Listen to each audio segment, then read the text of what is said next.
your first meeting with Ayendra Prabhu and the impact it had in your life or your experience. Yeah. And since you're knowing him from New York, you can share.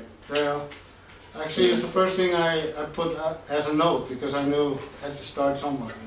Als je het papier het liefst laten liggen, want dan hoop ik dat het voor die voor staat waar ik dat hoor. Ja. Ja. Even wachten wat het laatste.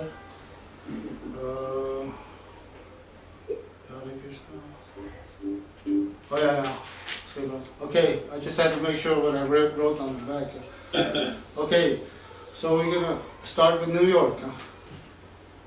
Yeah, first time meeting with Ayendra Prabhu. Okay. Then.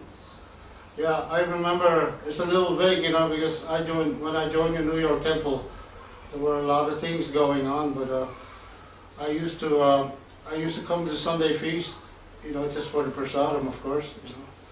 Because in those days, you know, we were not following any principles, so we were, from getting the munchies, you know, coming to the temple, fill our bellies with prasadam. That's how it all started. And that's also how I met Aindra. Because he would do the bhajans on Sunday, and often, you know, outside. And he knew that I was a musician, so he engaged me from the beginning. So this is actually a very important point of the mercy of a Vaishnava, how Srimati Radharani's mercy works through the devotee. Even though I was new, he engaged me, he gave me the mridanga and started playing, even though I didn't know any systematic rhythms. But because I had feeling for music, I was able to improvise. You know. But he really liked that because I could really, give him, you know, what he needed to crank up his kirtan, you know, to make it more ecstatic. You know. So that's how it started. So even though I didn't know it, I was engaged in bhajan at that time, you know, which is actually the highest thing you could do. You know, that's my realization. But at that time, I wasn't conscious of it. But still, through his mercy, you know, he helped me get fixed up. Because, you know, New York Temple, so many musicians join, you know. But when it comes to summer, you know, everybody goes out to play music, you know. And then when it's winter, they come back to join, to stay in the temple, you know. So I wasn't like that, you know, because Aindra's mercy, I didn't go back out in the summer. No, he gave me a taste for the holy name. For the chanting, playing madanga, whatever, accompanying. So this was a New York Temple, of course, is the best place to join because you can see the difference between Maya and like the spiritual reality. You know. So Aindra, he was quite merciful in that aspect. And I remember before this golden flatbed truck program started, Aindra was working day and night trying to prepare this truck, you know. It was a lot of work. You know, he had all this plastic stuff, you know, that he had to paint gold, you know, and complete design, because it was a whole temple that was going out on a flatbed truck. That means when we came out on Harinam, we had to build, you know, set up the temple. It's not that, you know, you just drove the temple in, no. All the parts, you know, that made the truck a temple that had to be assembled. You know. So it was a whole program, but it was quite ecstatic because, you know, for the karmis in New York, you know, it was like, wow, a golden temple with Gornitai and devotees making bhajans, you know. So it was a real, it was really, for somebody, for a newcomer, you know, it was the best thing to do, engage them in the holy name.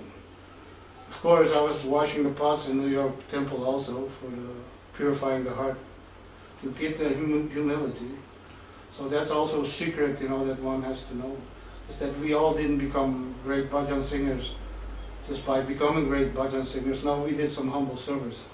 And washing the pots in New York Temple is definitely a humble service because you get purified. Because there are so many pots, you know, there's no end, you know. There's sorry.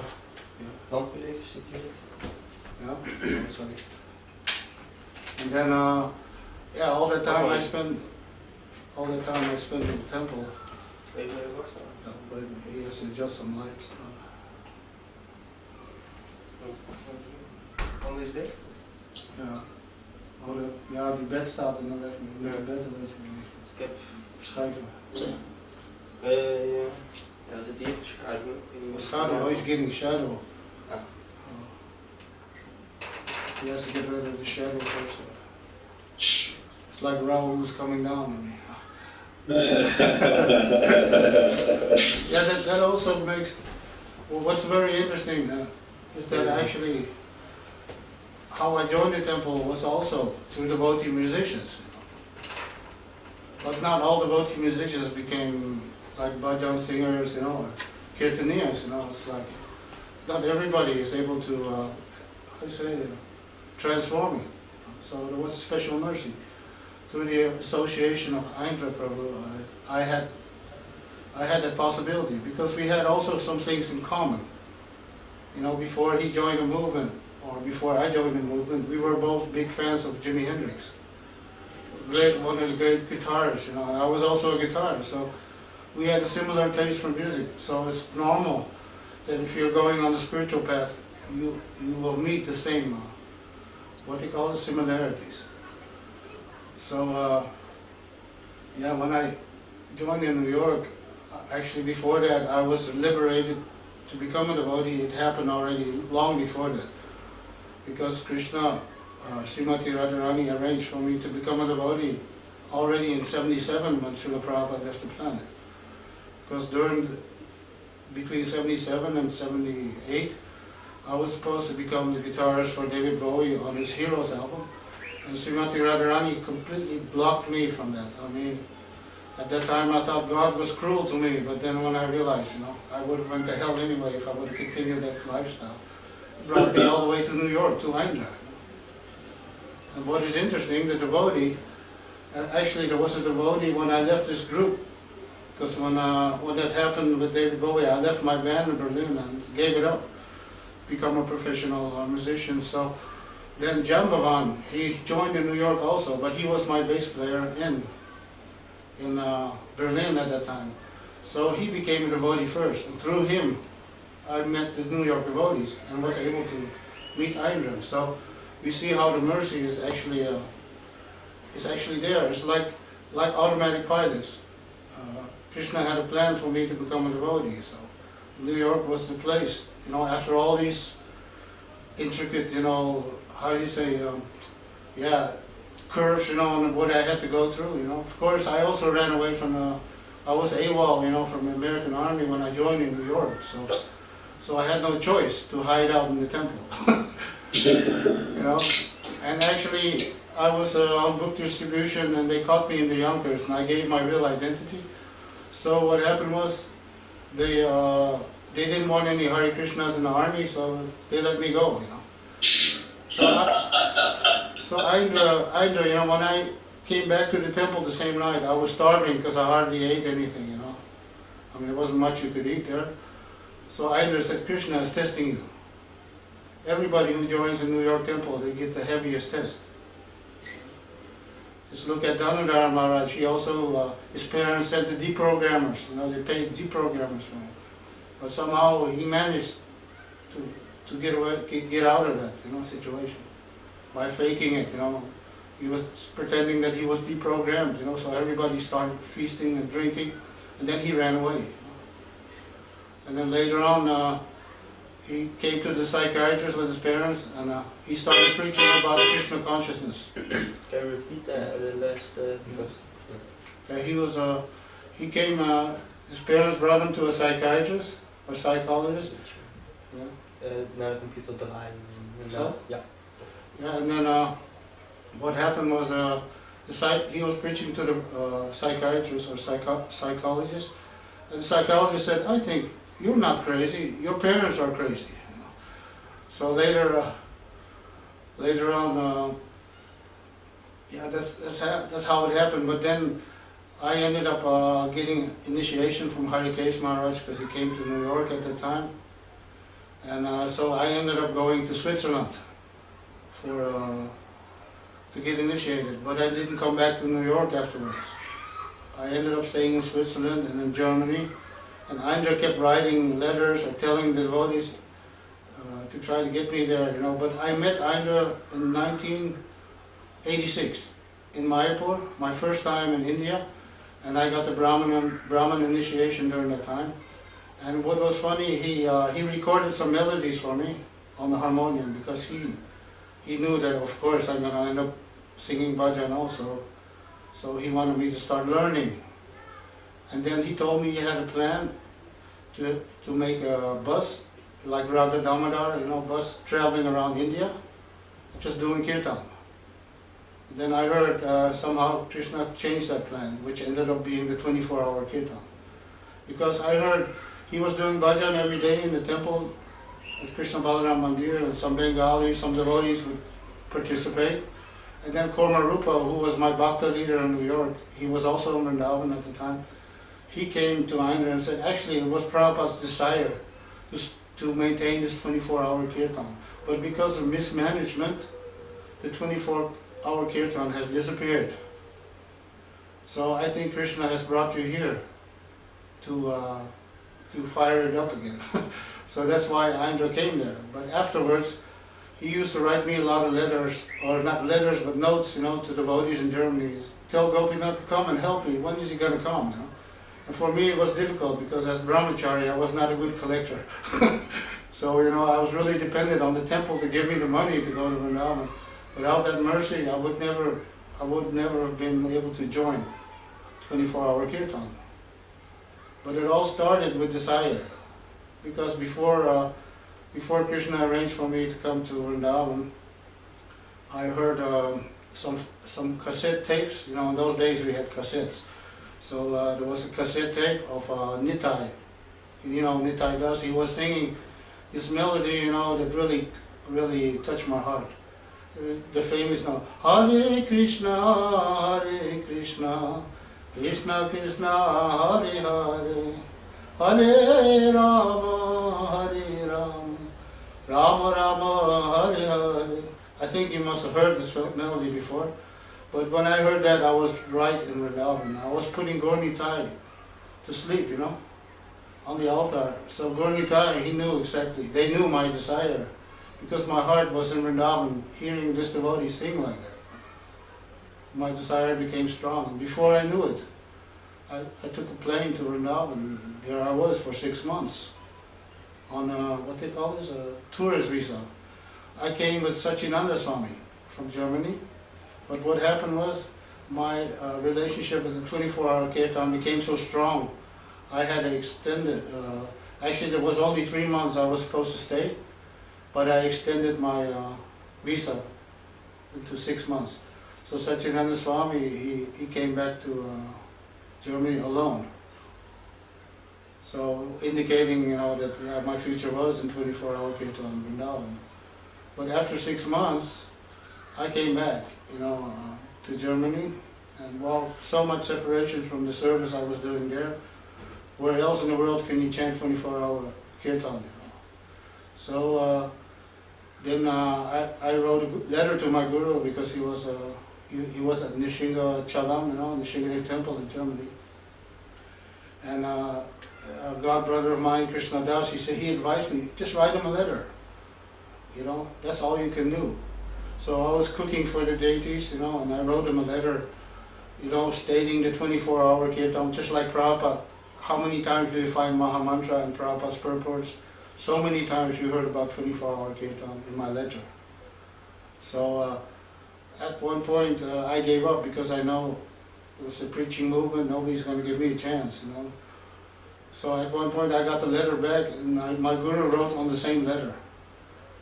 But I didn't believe it, his servant brought me the letter. You should read it. So now I know he said no. Here it's all preaching, and nobody's, allowed to become Babaji in Vrindavan. So then he said, read it. He said, yes. So I looked at the letter, and in the letter it said, yeah, get an entry visa to India and stay until you can't stay anymore. Then I jumped up in the air, a couple of meters in the air, in the middle of the offering. Everybody was looking, is this guy crazy or what, And I said, Vrindavan Naam Ki Jai, I was like ready to go, Of course, there was some blackmailing before that happened. Because when my guru was standing before the deities, Radha Badan Mohan, I was standing behind him. And I was praying to Radharani, to Krishna, please let him know I want to go to Vrindavan and join the 24-hour kirtan. And if you don't let him know, I will become the biggest Mayavadi you will ever see. And this way, I actually blackmailed Krishna, but somehow he listened, and allowed me to come to Vrindavan. And that's when the real nectar started. Of course, in the beginning, when I stayed in the 24-hour kirtan, I was staying in the same room with Aindra, because there was a tight relationship, but somehow or other I couldn't stay there for long because he was just an avaduta, too much of an avaduta, and I also didn't want to feel superior towards the other kirtaniyas. I wanted to be with him, just like, because I want to have the same relation. I didn't want them to think that I'm somebody more important, that's why I'm staying there. But the other reasons also, I want to have a closer relation with all the other kirtaniyas also. So Aindra said, oh, you're moving away from home, but close to home. Because the kirtan ashram was right next door to him, there was a door, I still had the keys to the deities, to his room, so I could come in his room whenever I wanted. So, like, in one sense, I was still, still there. So, those were the pastimes. Wow, I jumped all the way from New York to Vrindavan. That was not supposed to be like that, but anyway, maybe Krishna wanted it to be like that. I already talked about Mayapur, so we've been through that. So, then I have some leelas about some Shaligram Shila worship, because sometimes I had to turn in some of my kirtan hours, to do some Shaligram Shila worship, especially if Aindra had to go to Delhi, because, we were producing cassettes, for selling, to get donations from the bhajan, So sometimes it would take me hours, because, he had hundreds of shilas, because a lot of devotees, they would leave their shilas with him, We became like the babysitters, for Krishna, We had to take care of all the shilas, For me, it took me almost half an hour to offer archamas to so many shilas. But that was also a type of mercy. But one Shaligram Shila was not worshipped yet. I didn't know.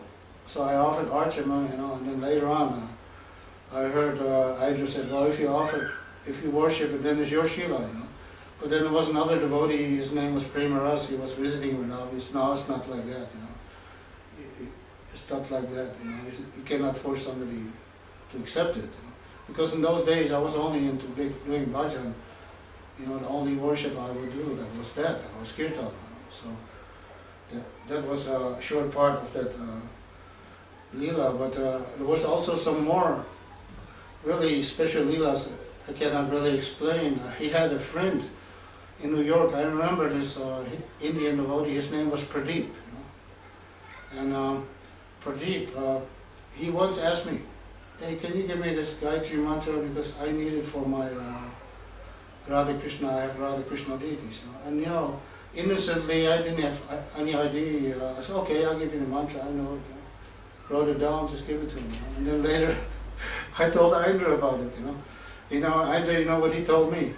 You know what, you just gave him Brahmana initiation. I said, wow, no, that can't be, He said, yes, I said, yeah, but I wasn't thinking like that, he just asked me for the mantra, you gave him the mantra. I said, well, it can't be changed anymore. I guess Krishna must have wanted it like that, That was the end of that, But then there were so many instances where Aindra, he would complain a lot about having not enough manpower, in the 24-hour kirtan. And sometimes I helped him get some devotees from Mayapur, because my guru, he was at that time responsible for Mayapur, or he had some connections, so I could send some Bengali devotees to join, But he did not always have the best relationship with the Bengali devotees. So at one point they had left. So then at one point I told Aindra, seriously, I was actually serious. I told him, why don't you just initiate your own disciples, so you have enough people to do the kirtan. And then he said, this is not funny, you coming up with this kind of jokes. I said, this is not a joke, this is solution, I said, And then he said, do you know, if you can't go back to Godhead until you liberate everybody you initiate, so, it's not a good idea, he said, Srila Prabhupada, he initiated one disciple, and he always had to come back for him because he just doesn't surrender at one point. Srila Prabhupada said, one day you're going to surrender. I came back for you 5 times already. So he gave this example. So then it was understandable, yeah. Of course, we want that other people go back to Godhead, but we should also be concerned with ourselves, because you can't save anybody unless you save yourself, or learn to save yourself. You have to learn how to swim first, before trying to save anybody. So that was a lot of things like Leela. Since I'm in Vrindavan in my mind right now, I think there's another instance. Once somebody asked Indra to come and do kirtan outside of Vrindavan in a village, a special village, but Indra had other things to do, so he refused, and they kept bothering him, And I was there with Ananda Chaitanya and myself, we were like, at that time, prominent kirtaniyas. So Indra said, I want to send these two, Gopidat and Ananda Chaitanya, he said. He said, no, we want you. They said, you are the king of kirtan, So then Indra said, yes, but the king, he could also send his prince. And when I heard that, I really felt, I felt good in my heart that he's actually, he's giving me some faith in myself, You can do it. So myself, Ananda Chaitanya, and a few other devotees, maybe 5 or 6 devotees, we went to that village. We made a kirtan, even though we were only 6 people, it sounded like 100. We were like, we blew that village away. It's like, wow, it was Krishna's mercy. So he can empower you. I think he was the one who was empowering me to play Madanga back in New York. Because where did I have the idea what to play? Or when to play? I just played, So that's also an important point, in the Kirtaniya. He can also empower his people, to play more than they can. It's all Krishna's mercy, ultimately.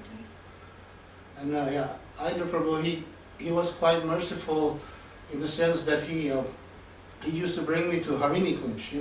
Harini Kunj Vrindavan, in December, end of Kartik, all the professional Bengali Kirtaniyas, they come to Harini Kunj.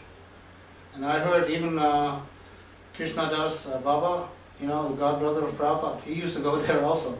And his godbrothers used to criticize, well, these people are professionals, they're just doing it for money. You know what Krishnadas Babaji said? He said, well, yeah, but I need a few good melodies to offer to Krishna. And this is where I get them, So now we know also the secret where a lot of melodies come from, So he used to bring me there to watch the professional Madanga players. Wow, they play some really good beats. Of course, I've also been trained by Babalu in the basis of Madanga, but you also need some experienced Madanga players to show you how to use it in the kirtan. So, that I got a lot of mercy through that, to try out all these different rhythms, So that was actually, that was nectar, All this we could share with devotees. And he always used to give me, like, I used to go to Radhakund every Ekadasi to do bhajan with the Babajis, And he always gave me the fare or the money to go there, because he knew it was important for my spiritual development, to do kirtan in other places also. Bhajan, to get association, of Gaudiya Vaishnavas. So that was very nice of him. He also encouraged it, because I used to go and devotees used to come with me, but at one point, I was going alone. Like, to be steady in your bhakti, you have to be determined, even if you go alone. It's very important. So there are a lot of, we've been to a lot of these leelas. Oh yeah, there was also a special leela with this Shaligram. He told me that personally. Indra, he really loved his Gopal Shaligram, big Shaligram Shila, painted with eyes, and it looked very sweet. One day Indra, he was feeling so much love for his Shaligram Shila. He said that he grabbed the Shila and wanted to put it to his head, And then Indra said, what happened? Well, shortly before I could put it to my head, he seen these 2 eyes from Gopal looking at him. You forgot to do your archana. So then Indra said, oh, sorry. So Indra did his archana. These were also like personal things that were coming upon us. So he used a lot of these examples. I mean, I remember one time we were doing bhajan, 24-hour kirtan, and you know, I'm like, on the madanga, sometimes I like to experiment or like to play, like, you know, all the rhythms, you know, and one time he said, yeah, you're just like the drummer from Jimi Hendrix, you know, Mitch Mitchell. He always has to do a drum solo before he gets into the song, you know, because to get it out of him, you have to get the passion out, you know. And then I looked at him, you know, then he looked at me and smiled. I knew that would get you, you know. So that was his thing, you know. So he was also, he was very determined, okay, always engaging devotees. We were not only engaged in the 24-hour kirtan, he had all of us up on the altar. Every time when he was dressing the deities, I was dressing the gopis. Nitai was decorating, you know, flowers, because Nitai was tall, you know, he could reach all the way above the altar, you know. And he had us engaged, you know, just in so many services besides. Actually, 24-hour kirtan, we were the reserve pujaris. If some pujari got sick, then we would have to jump in. And like I used to have to jump in for Krishna Balaram, the small Krishna Balarams, to do the puja for them and to put them to bed. And sometimes in circumstances that are almost impossible, because there were some Italian devotees who did the puja in the morning, you know, and they have this relaxed mood. Okay, I don't clean it now, you know, come back in the afternoon to clean it, you know. But yeah, then they end up getting sick, and so I end up coming in the morning to have to do the puja, and nothing is clean, and I'm like completely in stress trying to make it on time, you know. So, but that's also part of Krishna's. Krishna, he wants us devotees to get uptight. Now the real leelas are coming out automatically to my mind right now. Is Chaturmasya, and I did also this tapasya with him. It's a wonder that I could still become a grihastha after all that tapasya. But it is it's like, you know, we did the Chaturmas, but you know, the real Chaturmas, you know, like eating after sundown, only rice and dal cooked with water, with a little bit of ghee, no spices, no salt, no nothing, and eating directly from the ground, with your hands on your back, you know, and bending all the way down. And you can only go down one time. It means you have to eat everything, a handful, like, you know, before you boil it, there has to be a handful of both, I think, you know, moong dal and rice. So when you go down, you have to eat everything, and then when you finish, you can come back up and drink water, of course. But they say that through doing this, you get the realization, even human beings, the activity of eating for a human being is also animal instinct, because when you eat like that. And when I was doing that, I was doing it for 4 months, the whole Chaturmasya. Right next to Aindra, you know, we would go down, eat, you know, and then when we came back up, one day we came back up and we looked at each other and started laughing because we were so intoxicated. Can you imagine how intoxicated you can get by doing this kind of tapasya in the Holy Dham, in Vrindavan itself, you know. It was like, yeah, it was a transcendental trip, you know. I was like, my mind was just laughing. Aindra looked at me, I looked at him, we just started laughing like anything. What are we doing here, you know? And then, yeah, at one point, my guru came to Vrindavan and he noticed I was getting skinny, you know, so he told me, you gotta eat, you know, you have to eat, you know. I said, yeah, I'm just doing Chaturmas after. He said, I don't care what you're doing, you have to eat and now, you know. So then I was forced to stop, you know, and then Aindra, he didn't like that. You know? The guru was advising me that, because he just was worried because I looked skinny, you know, thin like that. And yeah, of course, he spent a lot of time going to buying flowers. I don't know, in the end, people were bringing him the flowers. Like, he used to go to the market all the time. And he used to dream. He dreamed that he was in, you know, that he was in New York buying flowers for Krishna in Vrindavan. Really strange dreams like that. He told me about it. And it was like, I also dreamed a lot of Vrindavan shortly before he left also. So many times I was dreaming I was with him in Vrindavan. And even while staying in Vrindavan, I used to dream that I was sitting down in Krishna Balaram temple doing 24-hour kirtan. It's like you completely get brainwashed. It's like, you know, It's like, I remember this dream. I think I just came back from the West, and I was doing bhajan, 24-hour kirtan, but it was in a dream. And then I was sleeping in the kirtan ashram actually.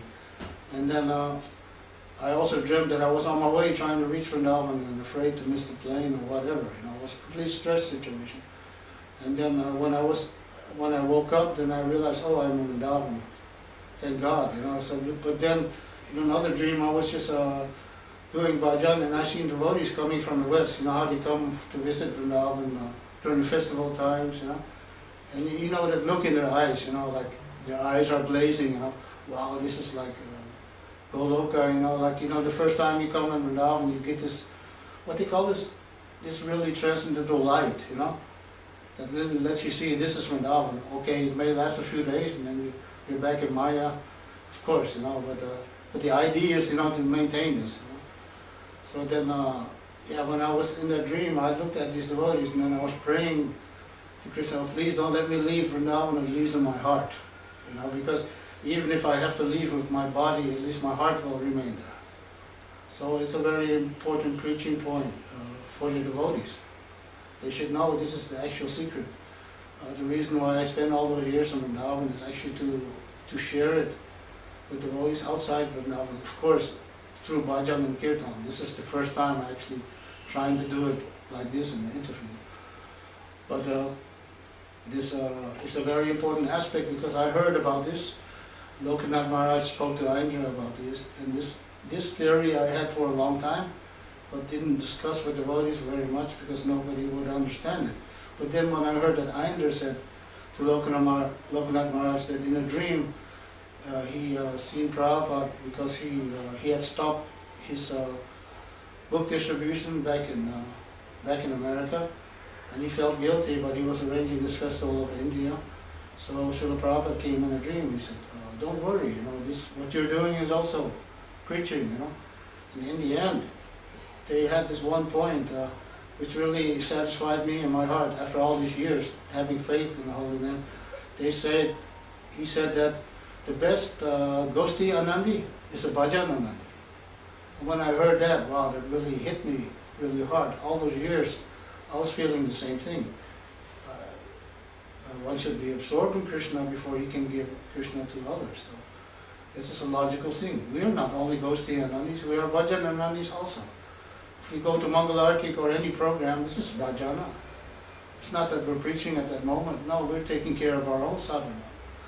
So we should, yeah, I think AINDRA was quite broad-minded when it comes to this kind of things. Actually, a Vaishnava is more broad-minded than any Brahmana, I think. And that is especially, these are special things that are happening. I remember when I first came, things were nice in the 24-hour kirtan, but then Nitai, they sent him on a book distribution during the Prabhupada marathon. You know, and then you really learn how to make bhajan.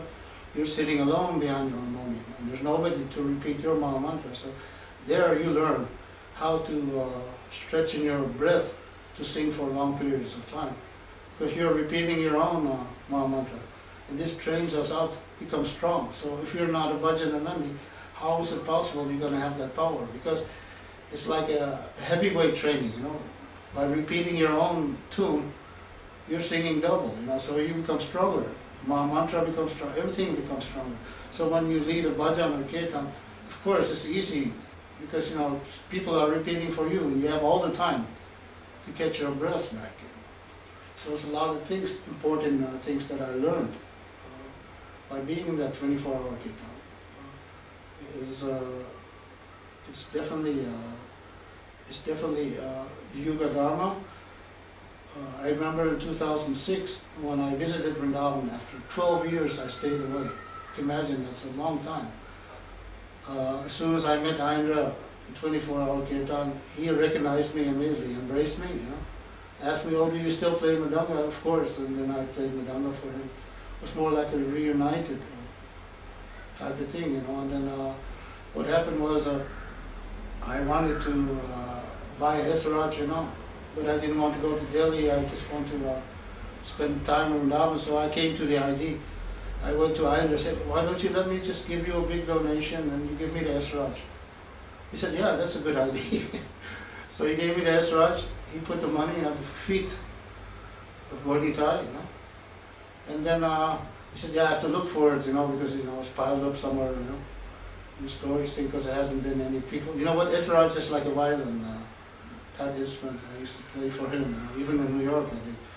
So what happened was, he found it, you know, and then I thought, oh, okay, now the deal is finished. So, well, before giving me the Esraj, she told me, can you record some Esraj tracks for my new project CD, you know? I said, wow, you know, I guess it wasn't that easy to get it. So then I sat down, you know, then he gave me some melody, you know, I never heard this before, one of his new compositions. So Esraj is anyway supposed to play behind the melody, but still, it felt strange to try to accompany a melody that you don't know. So you cannot make any guess, you know, you have to really wait, you know, till the next part of the melody comes.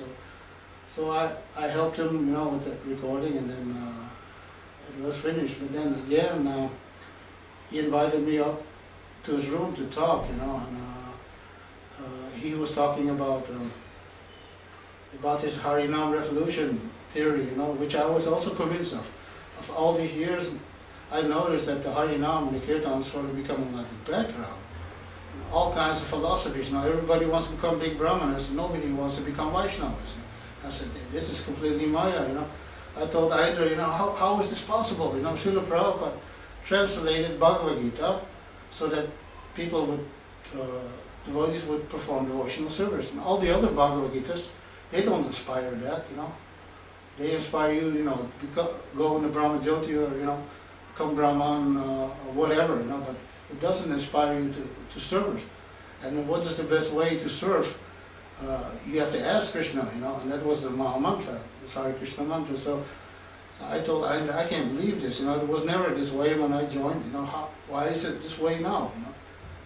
And then, he said the same thing, you know, about this Harinam revolution. It's actually where it's at, you know, devotees, they have to take it up, take it seriously, because if they don't, it just gets in the background, you know, and other things come in the foreground, which is not so good. Srila Prabhupada also said that.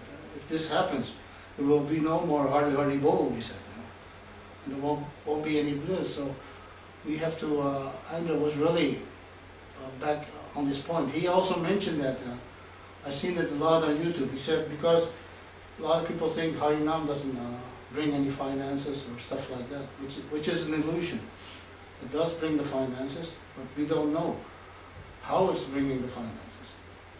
Because I remember that place, you know, where the Shigadev temple was in Germany. The whole temple, they had 24-hour kirtan marathon for 1 month.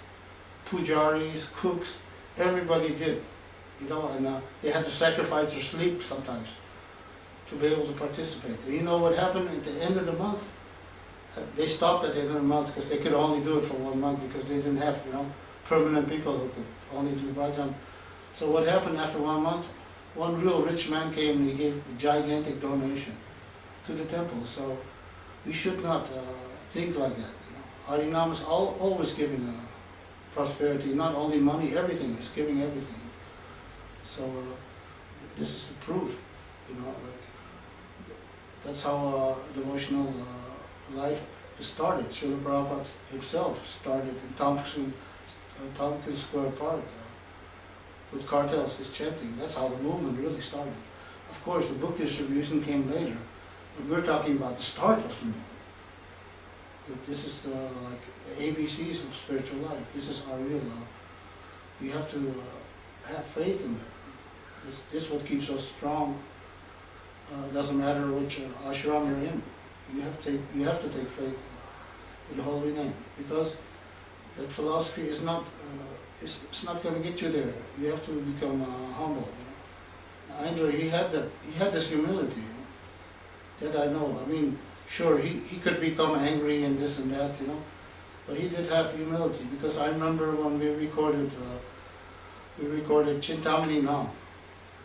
I remember he didn't have a name, you know. I thought of the name, Chintamani Nam, you know, it sounds cool. Chintamani stone, you know, the story of the Chintamani stone and connecting with the Holy Name.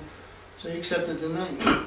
But then, I had one tune, I remember, I guess that was my only hit, the 24-hour kirtan. You must have heard it before. It's Hare Krishna, Hare Krishna, Krishna Krishna, Hare Hare. So that was my hit. But I say that those were the golden days for me, because this tune connects me with AINDRA, because we had the best times together, like we got this tune from Harini Kunj also. But singing this tune, and recording it, it was all a nice time, And I remember what happened when I recorded this tune. We didn't have anybody to play Madanga, And for me to dub the Madanga in would be more work. So the only solution was that AINDRA played Madanga on this recording.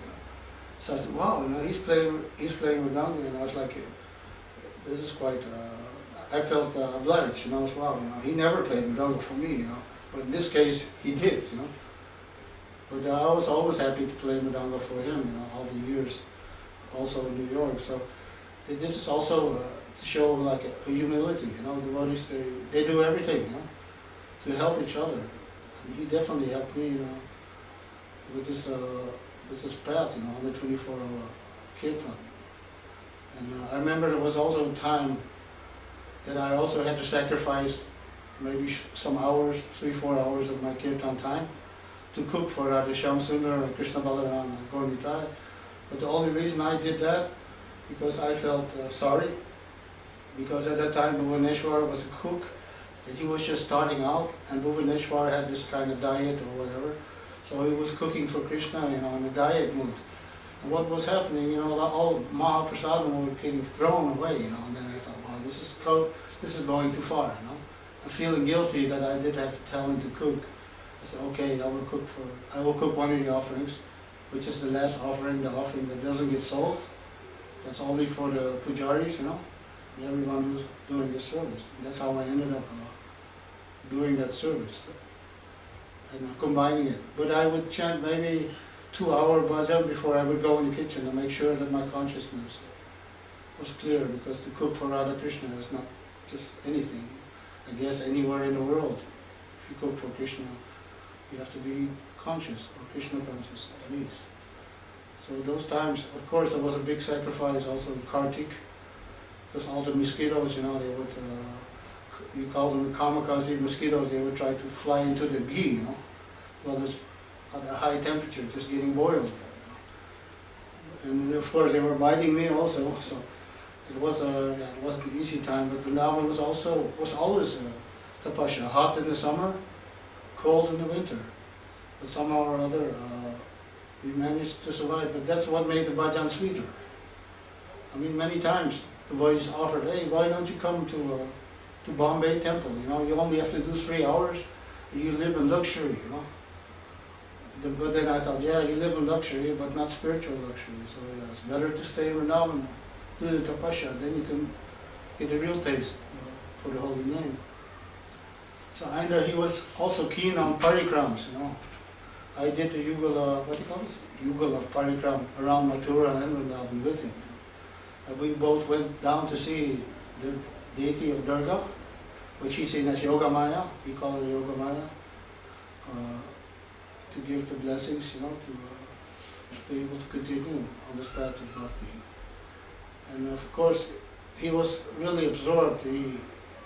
He was always absorbed in Govinda Lila Amrita. For me at the time, it was quite a high thing. I was like, wow, I don't dare to listen to that kind of lilas. But he was doing that often. He also did a lot of Govardhan parikram. Of course, if you live in Vrindavan, you do a lot of parikrams. So I also used to do a lot of Govardhan parikram.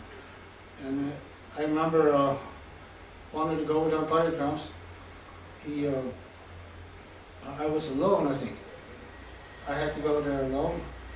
And there was a melody, I was trying to learn for a long time. But it just doesn't, you have to do really tapasya. So I went around Govardhan, and took bath in Radhakund. At the end of the parikram, it was already late at night. And then I heard the same melody. The Babajis, they were singing it, It's very famous. Actually, what they call excavated this melody, brought it into ISKCON. It goes like the part at the high part. It goes like Hare Krishna, Krishna Krishna, Hare Hare, Hare Rama, Rama Rama, Hare Hare. But because I did the tapasya, I heard this melody when I got out of Radhakund.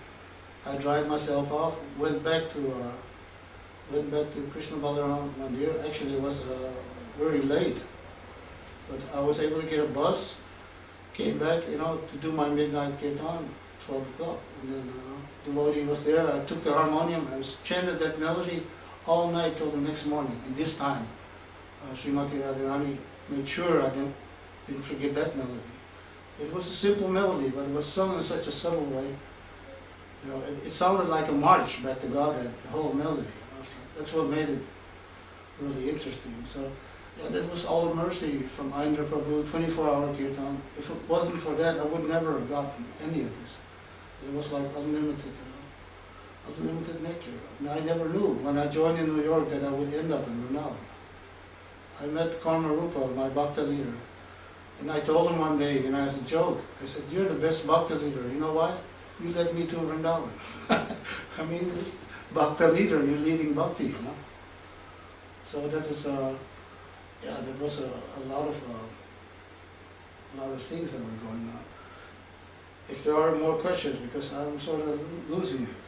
Not losing it, but my connection is still there, but because there's so many things that happen, Can you hear us? Yeah, I can hear you. Wow, this beeping is not there either, so I'm glad that we made the right decision. If you could share maybe some instructions Aindra will share with you, or also some kirtan experiences that you can recall.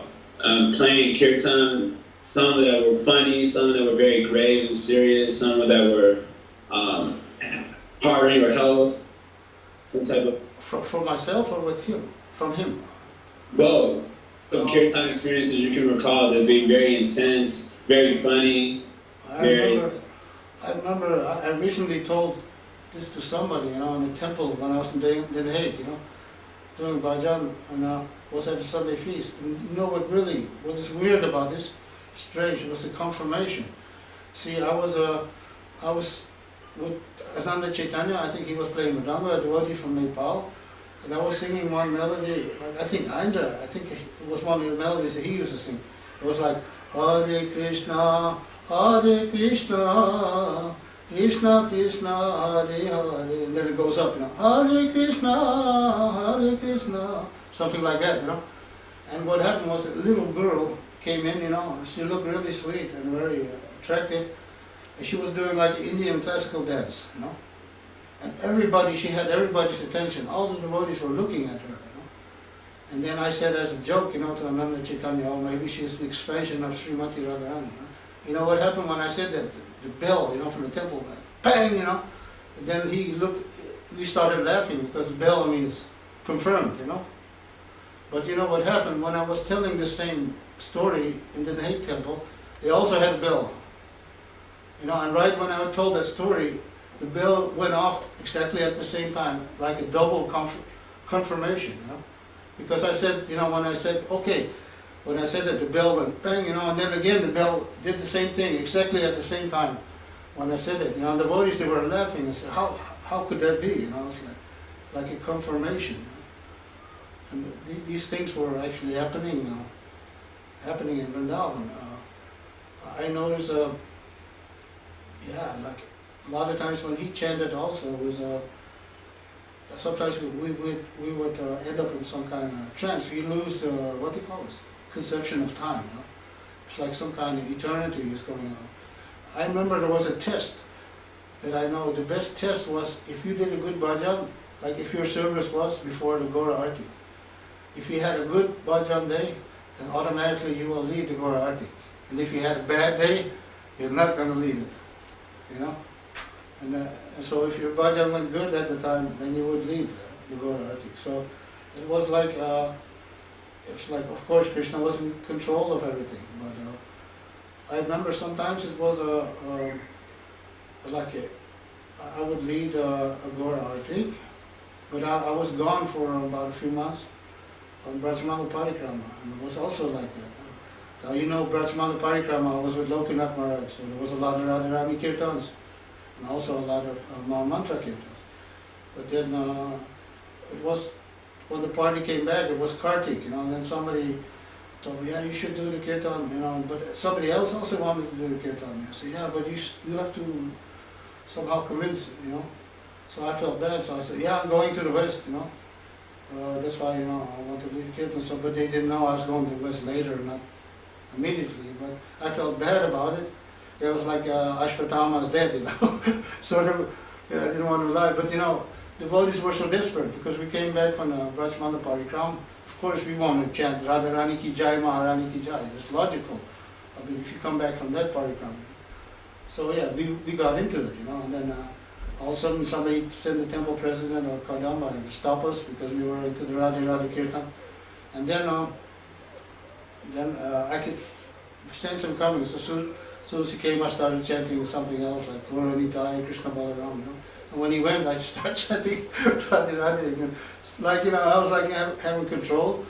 You know, and then what strange thing in connection with this was there was a devotee from who used to live there. His name was Raja Bihari, you know, he was before Arjuna. And he said in some interview that he never heard Aindra chanting anything else than Maha Mantra.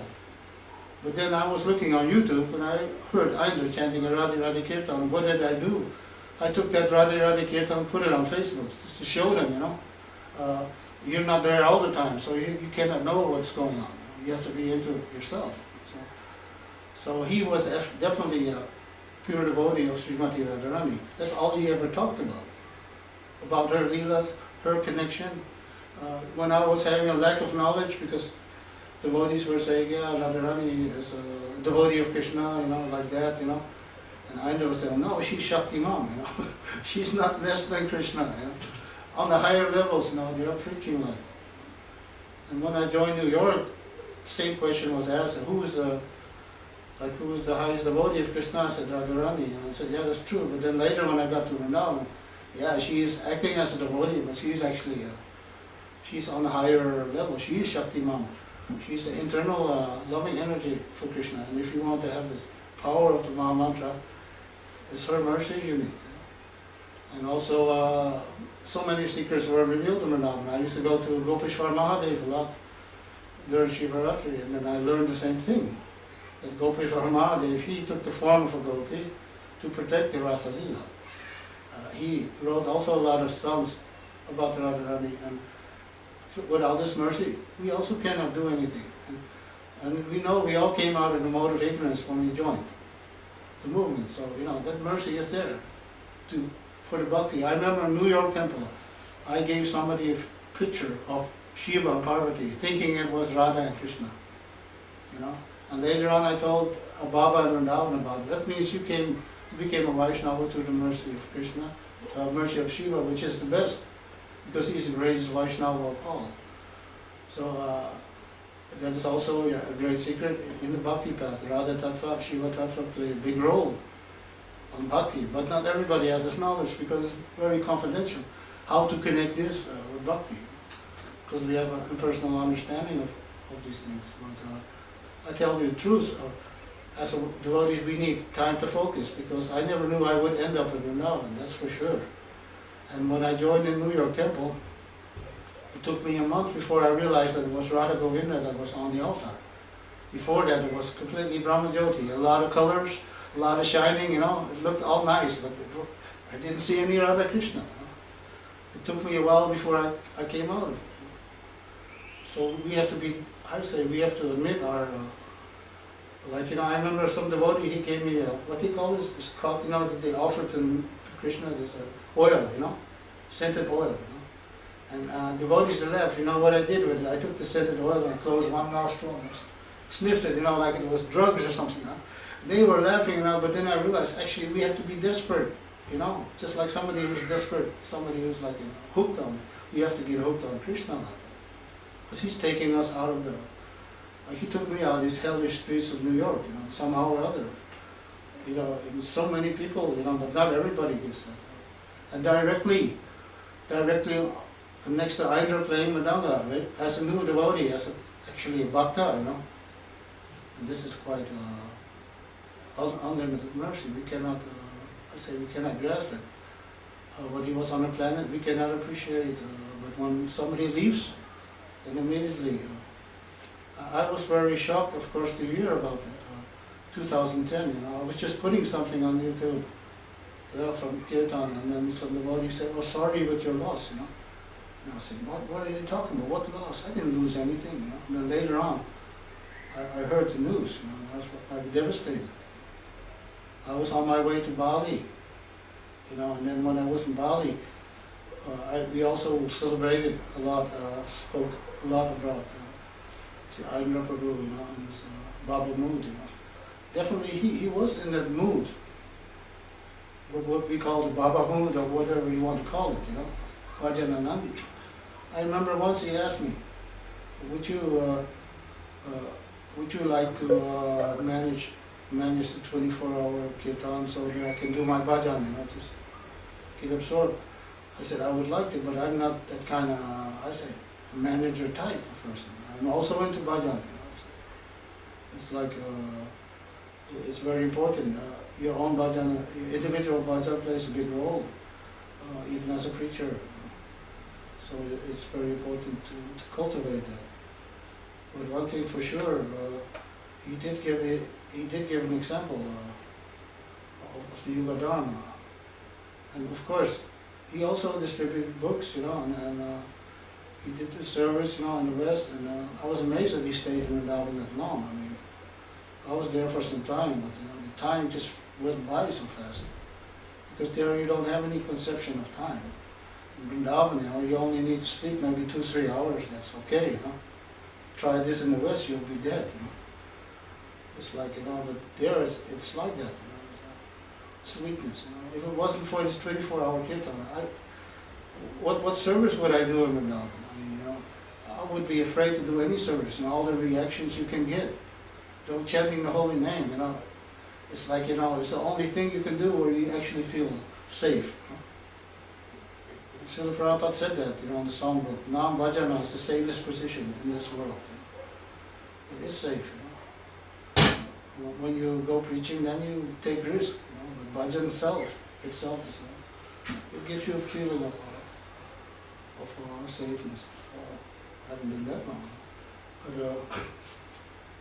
I guess you have to come with more questions. I mean, they're hidden. Do you have, I have two things here, some other things. Do you have any memorable chastisement stories or stories where Indra was showing a lot of affection to the 24-hour kirtan team or devotees in general? Both sides, chastisement and, let's say, love, affection. He chastised me one time. I remember I was criticizing, you know how it is when you stay in Vrindavan, sometimes they make this flat rice with curry sauce, you know, but it's like horrible, you know, it's like so dry, you know, 2 renals, you know. I used to complain about that, you know. I complained about it, you know. Of course, I was criticizing prasadam because I broke one of my teeth on the stones, you know, that was inside there, so that's confirmed, you know. But Indra said, he said, don't criticize prasadam, you know, like that. I'll slap you if you do that, you know. And I remember he once slapped a devotee. I was shocked. You know, his devotee's name was Om Tat Sat. He's a disciple of Lokanath Maharaj, a very dark devotee from South India. He plays kartals, but he has problems playing kartals slow enough, you know. His mind is like, you know, he can't control it, you know. And one time Indra, he just, you know, he lost it, you know, he just slapped him, you know, and then he started playing kartals normal again. I was shocked, you know. I said, wow, you know, do that, you know, and he chastised Nitai a lot also, you know, because of the these material desires, you know, that we have. I first said to my wife, she said, "Oh, it's not good to mention this, but somehow I think Krishna wants this, you know, because it's funny. It's like Nitai used to study a lot of Sanskrit, you know, and then Indra, he came with this, you know, heavy, you know, quote. Yeah, this Sanskrit doesn't help you control your genitals, like he said like that. Yeah, Nita, he looked away, like Indian devotee. Of course, he was right, but he came at a very like time that you don't expect it. And usually he comes at that time. I remember during Prabhupada's, I think, when is that disappearance, where all the Prabhupada disciples, they made their speech? Disappearance, no? I think, yeah, it's usually in Kartik.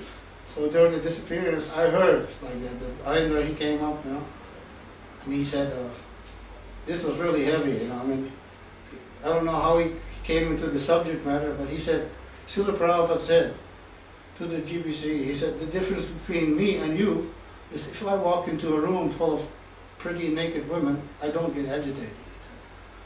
He said. And then when, of course, people, they were startled to hear this, but he often gave lectures also like that.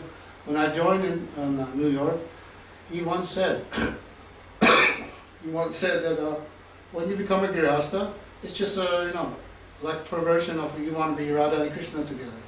But he's right about that. And I'm a Grihastha. I don't feel any guilt about that. That's what Grihastha means. If you see in India when they marry, the man, he looks like Krishna and the woman is dressed up like Radha. It's like Lakshmi Narayan. It's supposed to be like that. I mean, otherwise, what's the use of becoming a Grihastha if you don't have that sense? But because Ayindra said that, this is too much. And he once said that in a lecture in Vrindavan, and it was a GBC Grihastha, he felt offended, and then he said, don't let Ayindra give any more lectures. You know what happened?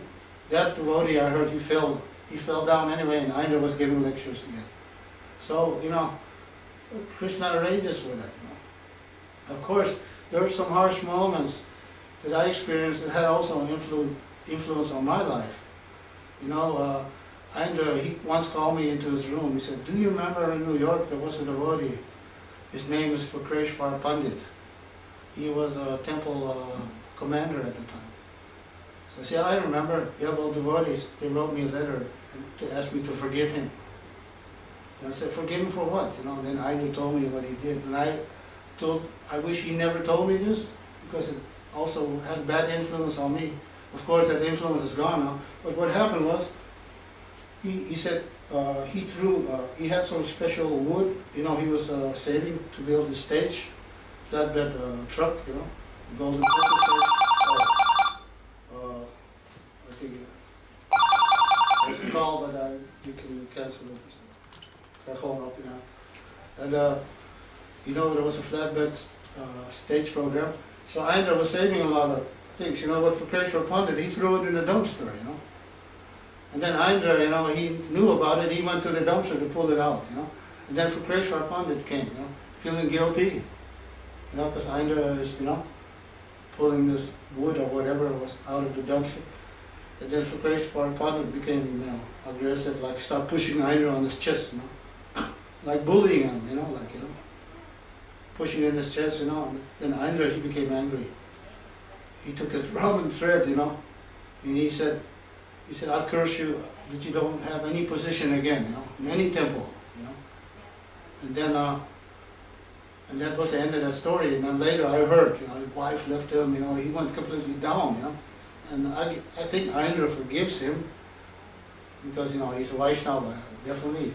But because he told me the story, it was a bad influence for me, because I also had troubles, where devotees or so-called devotees were doing things to me and I had no way, to take care of it. So I learned this trick from Ayindra, But then later on, some astrologers told me, don't do that, you lose a lot of your own Shakti, don't. This cursing is not good for Brahmana or Vaishnava. But from that experience, I learned something from it, because he was right, Of course, you wish the best for other devotees, but these are all moments like that. Of course, Ayindra, he sometimes he would chastise devotees. He also had he didn't like if devotees were playing chords, on the harmonium. He wanted us to play like how Srila Prabhupada taught us, But sometimes, he would make a joke out of it, If somebody if somebody's playing chords on harmonium, he would say, oh, he's a chord man, he's a chord man. He wouldn't, directly criticize that person, But it was like that. He was also quite tolerant, you know, so yeah, but had a lot of yeah, there was a lot of difficult times. Like I was also sick in 2006, you know, and I came back to for some time, so I didn't show up to his room, and he came later. You know, he was telling me it's good that if you get sick, that you get sick in without him because it's the purification, you know, that gets you there. And of course, it was because I was doing go down parikram on during the day when it was really hot, you know.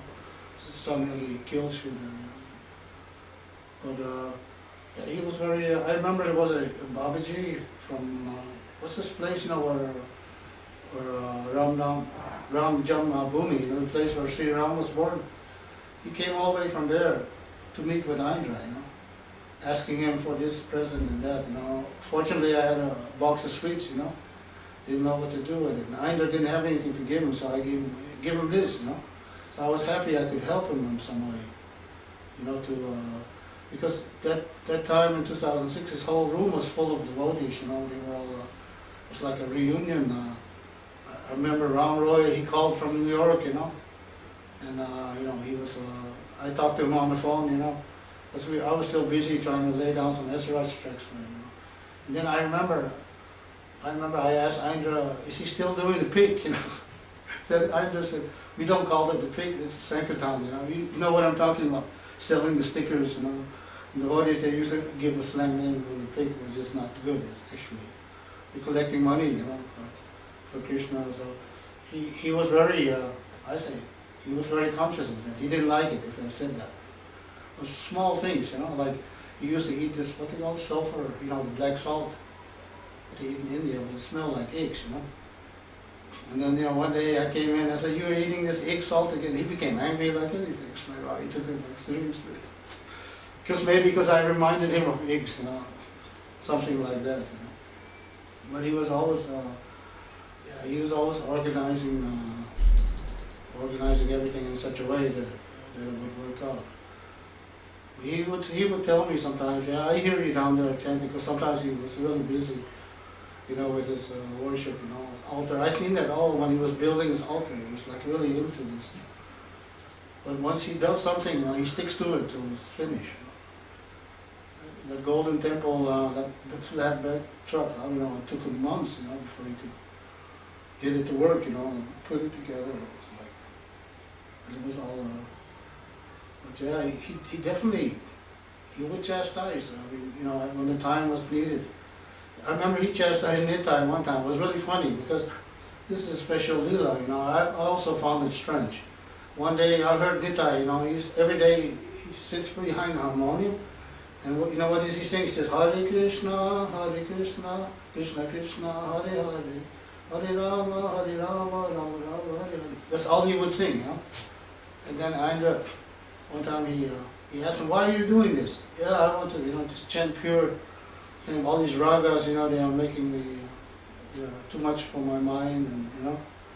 And then Indra said, "You're not chanting these ragas for your mind. You're chanting them for Krishna. It's for Krishna, not for you." You know.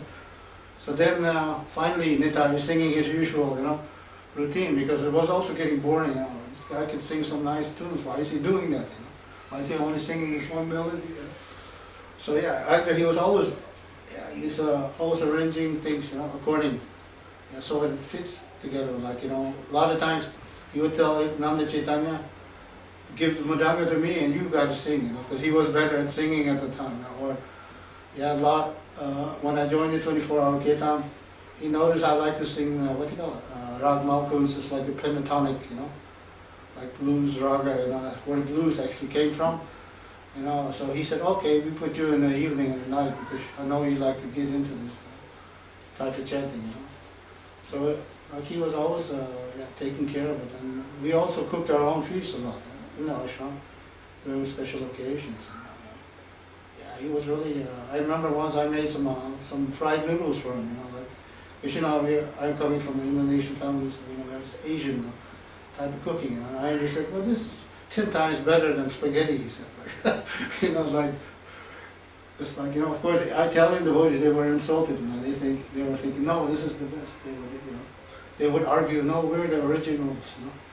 I said, no way. Like, you know, And yeah, because they used to bring this to the ashram, you know. They would cook for us, Italian devotees, you know, cook spaghetti for us and whatever. You know. They used to call it Gandharva Loka.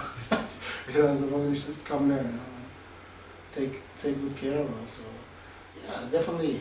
I remember he liked to, he used to buy this dry ginger, or fried ginger with black pepper and black salt, and he'd take it for his voice, because he had a lot of problems maintaining his voice. You know, he had a whole medicine cabinet on his harmonium sometimes, especially in the winter, you know, to keep the voice warm, you know, to keep it going. So yeah, he allowed me, he gave me more freedom, because I remember Nepali devotee Ananda Chaitanya, he always wanted to take tabla lessons from Ananda. Indra never let him, you know. But when I wanted to take tabla lessons, he just let me go, whatever, you know. It's funny, you know. Of course, in the kirtan and bhajan, he wanted strictly mridanga, you know. Which was too bad, because when I was with Nita, you know, I played tablas, I would play Vedic mridanga, pakawach. You know what pakawach is? It's the Vedic, what Arjuna played in. So I actually studied this in Vrindavan. Devotees gave me donations. I studied from the big master, Brijavasi, in Vallabha Sampradaya. So I actually learned this Mridanga, but it's funny how this connects to Vrindavan with Indra, that when I joined in New York, there were Mridangas, but there was also this pakawach. Indra had bought one of them, you know, for, yeah, just as an extra instrument, you know. But nobody knew how to play it, you know, I mean, systematically. But I used to like it because, you know, it had so many sounds, you know. So I would be the one always playing on that drum, you know. And I never knew that later on I would end up playing that, because there was one Prabhupada disciple, Prabhupada Das. I think at the time he was the, what do you call this, the financial man, you know. He's taking care of the money in New York Temple. You know what he told me? He said, "Why are you playing that drum all the time?" You know, I said, "I like it, it's a good drum." He said, "No, it's just a Muslim drum, you know, or from India, you know." So I actually believed it, you know, so then I stopped playing it for a while. But later on when I came to Vrindavan, I heard it was the most Hindu drum you could find. You know. It's a personification of drumming. If you can play this drum, you can play any drum, tablas, whatever, because everything came from it. So yeah, there was a lot of mercy. Sure, he was sometimes, he had a harsh way with words. He could become angry quite fast. So I remember he invited Nandalal Parikh, you know, he was a master of the ragas, you know, and he was teaching devotees how to sing Maha Mantra in different ragas in the beginning. He was quite good for him, but later on he ended up teaching the Gurukul because he needed some kind of, you know, job, you know, so he ended up teaching in the Gurukul. And Nandalal, he had a lot of harmoniums. And sometimes he would lend me a harmonium to use in 24-hour kirtan, you know. But he said, you have to take care of it, don't let anybody else play, especially if they pump it hard, because then they become out of tune, you know. And then, you know, Indra, he likes to pump it hard, so I had this harmonium, so I ended up in a conflict, you know. I didn't want to play it, then I said, Nandalal said, don't let anybody play it, especially if they pump too hard. And you pump too hard, you know. You know, he said, tell Nandalal to go to hell. I said, wow, man. I said, that's pretty heavy, you know. If you read his book, you know, he's saying the hell was this, the hell was that. He's quite harsh with words, you know. It's like, I mean, that's the way he was. But I must admit, I really got to know him in Vrindavan. New York was more like, you know, beginnings. You know, all we did was bhajan. I would help him out, you know. That was it. You know. And he definitely played a big role. Because I remember Vyasaki Prabhu, he came to Vrindavan to also get some lessons from Nandalal, you know. And then what I did was I had a whole lot of Maha Mantra melodies and ragas, you know. I just gave Vyasaki the cassette, you know, and Indra looked at me, "You giving him all that?" Yeah, like I'm not supposed to, you know. I was thinking, yeah, but because Vyasaki, he inspired me as a new devotee, you know. He was the only ones, you know.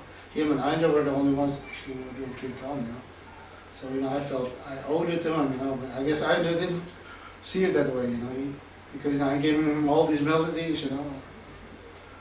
But then, you know, he was actually recording some melody with Vyasaki at the time in his studio, you know, or in his, you know, place. So that was, these were, good times, you know. But yeah, I think, are there some more questions? We've gone 2 hours. How much time?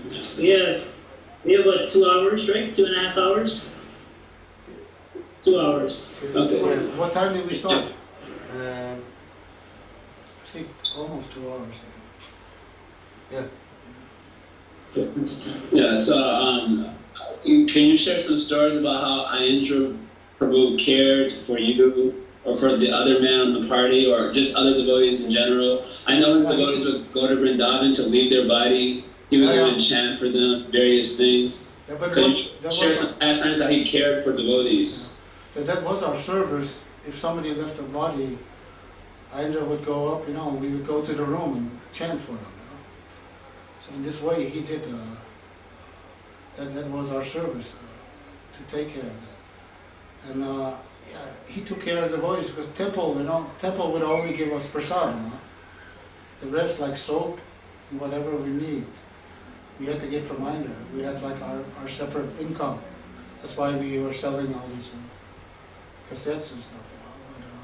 But he was really, he was always helpful, trying to help devotees. Because I remember there was one devotee, a friend of mine, Chaitanya Charan from Holland. He came there and he met Indra and took some pictures. I still have these pictures, and I used them also. And Indra was like actually very merciful, you know, because he could see this is a devotee, you know, who's not going to have a chance if he stays in the West. He needs some association to inspire him, you know, to bring him further. And this was that type of devotee. You know. And I could feel it because he told me, he sent me an email, and he said Indra, he was really like personal with him as a friend, you know, talking to him, always helping him, which is very nice for him. I told the same devotee, you know, I said, after Indra had left the planet, I told him, you should join the 24-hour kirtan. I think that Indra would have liked that, you know. But, you know, for him it's still a heavy blow for me to say like that. But, you know, sometimes we have to cut through the false ego because, you know, people think, you know, if you don't do that, you know, who's going to surrender? Plus, I use his name in order to remind him, you know, look how merciful Indra was to you. You know, you have talent to sing, you know, you should do this. If you stay here in the West, you know, it will just kill you. Because, you know, of course you can go to temple here and there, but nothing is like Vrindavan. That's the reason why Indra ultimately chose for that, to stay in Vrindavan. He's actually, he took the position of humility. He helped the devotees. I know that once was this big Sankirtan devotee from America, I can't remember his name. He stayed next door or in one of the rooms, you know, and he was firing everybody up to go on book distribution. You know? And Indra, he was more like, yeah, like who's this guy, you know, and this and that. But this guy, he was so physically, you know, like gross. You know, I heard this, some godbrother of me told me about it from Holland. You know? This person, he came up to Indra's door, banging on his door, you know, and told Indra to offer obeisances. You know, and Indra actually offered obeisances. Yeah, of course, a big guy like that, you know, who knows? You know, I try to physically hurt you. You know? But you know, these things are happening. I mean, he was also, I say, like, you know, when I had malaria, I also had malaria one time. He was helping, you know, advising, you know, the best way to get around to it, you know, and how to deal with these things, you know, like with the sickness and stuff. Because I know that it's his. He did take good care of devotees. That's for sure. I never felt like I needed something more than that. I remember I used to do bhajan because I'm more into the raga mood. I used to like to do bhajan with this what they call automatic tambura, you know, electronic thing. And he actually gave some money also so that I could have it, you know. Didn't have to pay for it myself. But he would check sometimes, you know, hide behind the pillar, you know. So you were really chanting my mantra. He would sneak around like that. That was part of his thing, you know, to make sure everybody's doing what they're supposed to be doing. Because during the festival times it was very difficult for us devotees. You know what it is?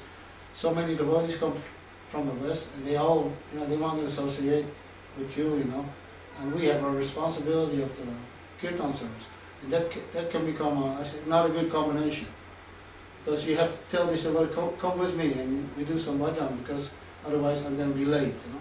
And Aindra's always checking on it, you know, make sure everybody comes on time to do their service, you know. But he was always, he always was ready, or he was always there, you know, for you. Just like in 2006 when he embraced me, I was shocked because nobody recognized me. Only he did, you know. He and Vibhu Chaitanya and some older devotees, because when I was brahmachari, I looked completely different. Was more skinny, was shaved up or whatever. But you know, it proves right there he was not seeing people on the bodily platform. That's very important, because if you have that, then it's not possible that you're going to make unlimited offenses. If you're seeing devotees as they are. And he was definitely, he was taking good care of us. You know. Some more, I have to think, some more questions maybe on that. If you can share some special instructions that you may have received, that you've heard Ayendra give to others, instructions or in terms of how to practice Krishna consciousness, how to deepen your Krishna consciousness, how to make progress. Yeah, he advised people to be more absorbed during their chanting, and to really connect with Krishna.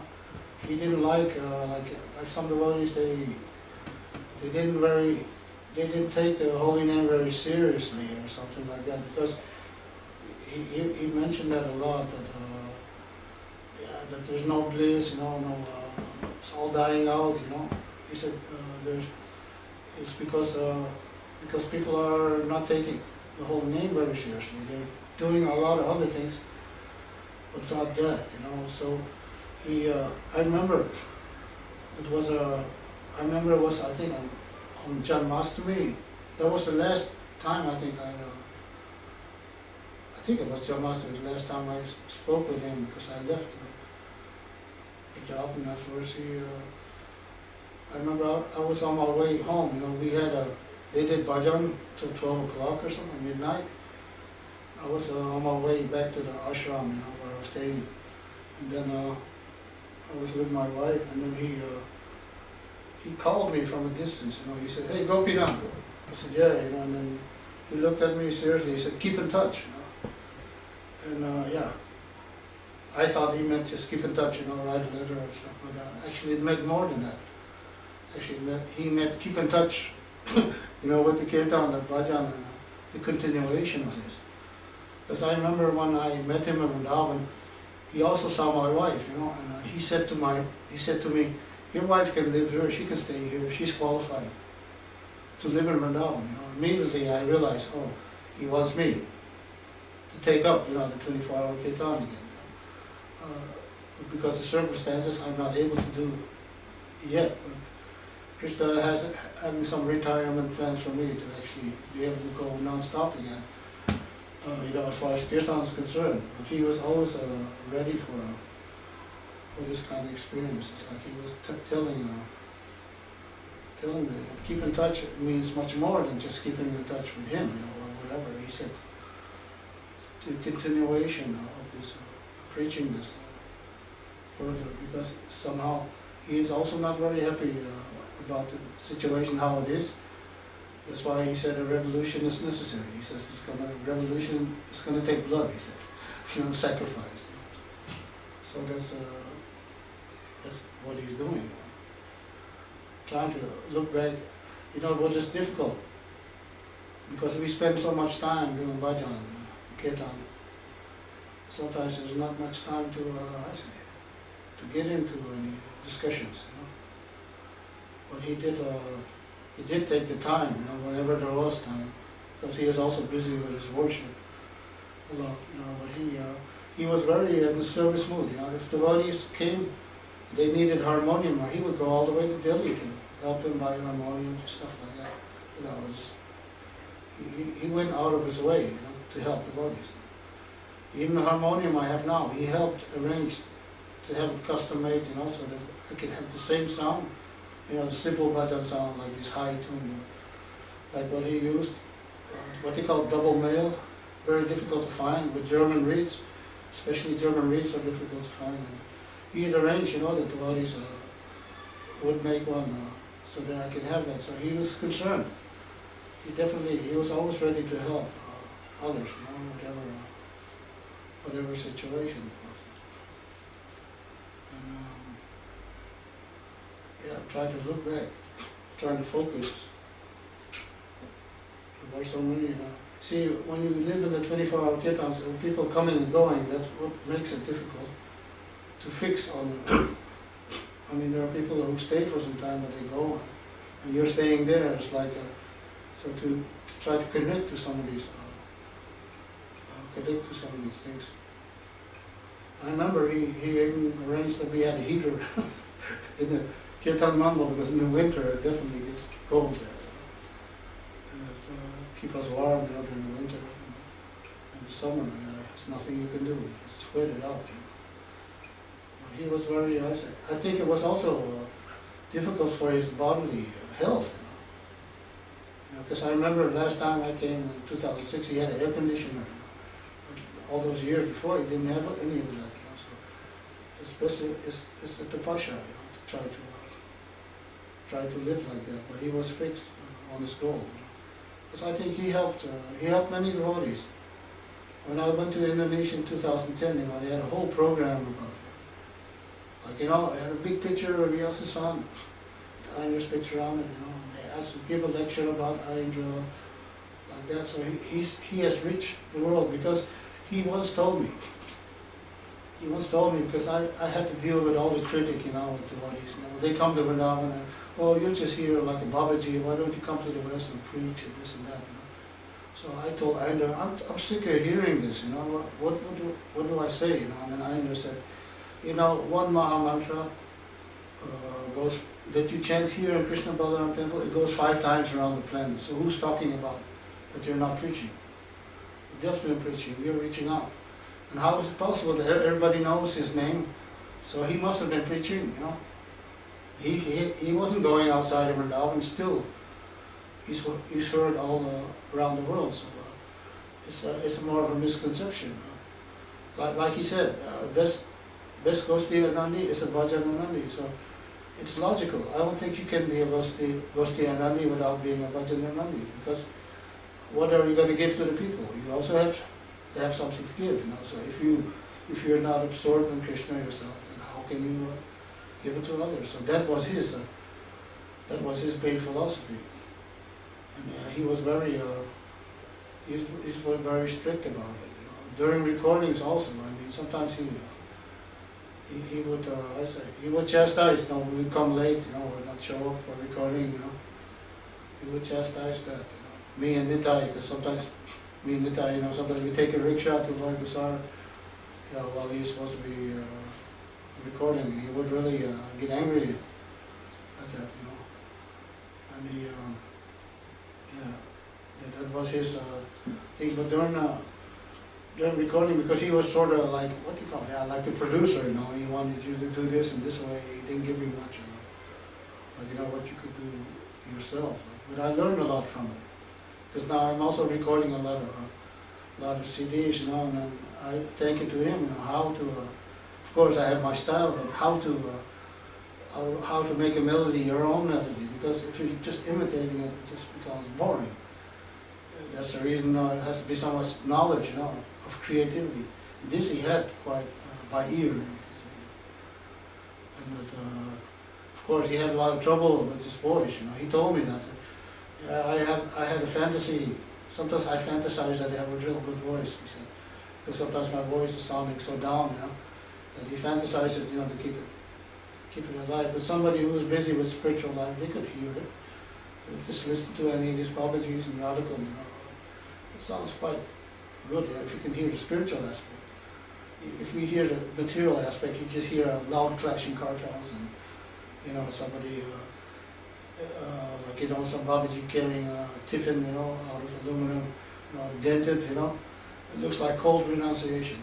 But if you go into it, see their heart, it's not like that, they're completely into Krishna's Leela, They have forgotten about their bodies. They want to. That's not a point that That's what I'm trying to do now. It's a logical thing for me to do also. Like in Bali, I'm also arranging to make like a type of bhajan and kirtan school, train up devotees, have them learn, have them make shortcuts, don't give them all those years to have to learn on their own. No, they have to quickly pick this up, so the new generation of devotees, they can make a continuation, because it already happened in Radhakund. A lot of these great bhajan singers, babas, they had already left their bodies, and they didn't teach anybody else. So it becomes like, like a dead silence in between. So it's very important. People would be more inspired to do 24-hour kirtan if they had more know-how, because they feel insecure. They want to have some knowledge. Why not? Devotees are having this knowledge, just give it. It's not like, it's like, that was Aindra's way. He immediately, when he seen, I was ready for harmony, immediately gave me some melodies. And back in Mayapur, because he wants an expansion. He wants Chaitanya Mahaprabhu's movements in expansion. We don't care about how many famous singers are here and there. No, we just want a lot good, We don't care about name and fame, because this is not what spiritual life is all about. And he pointed that out. He wasn't after that. Of course, because he wasn't after it, his name became worldwide. So you learn from that. Of course, once in a while he went to Mayapur here and there, because we are part of Chaitanya Mahaprabhu's movement. We cannot only lock ourselves in as Babajis.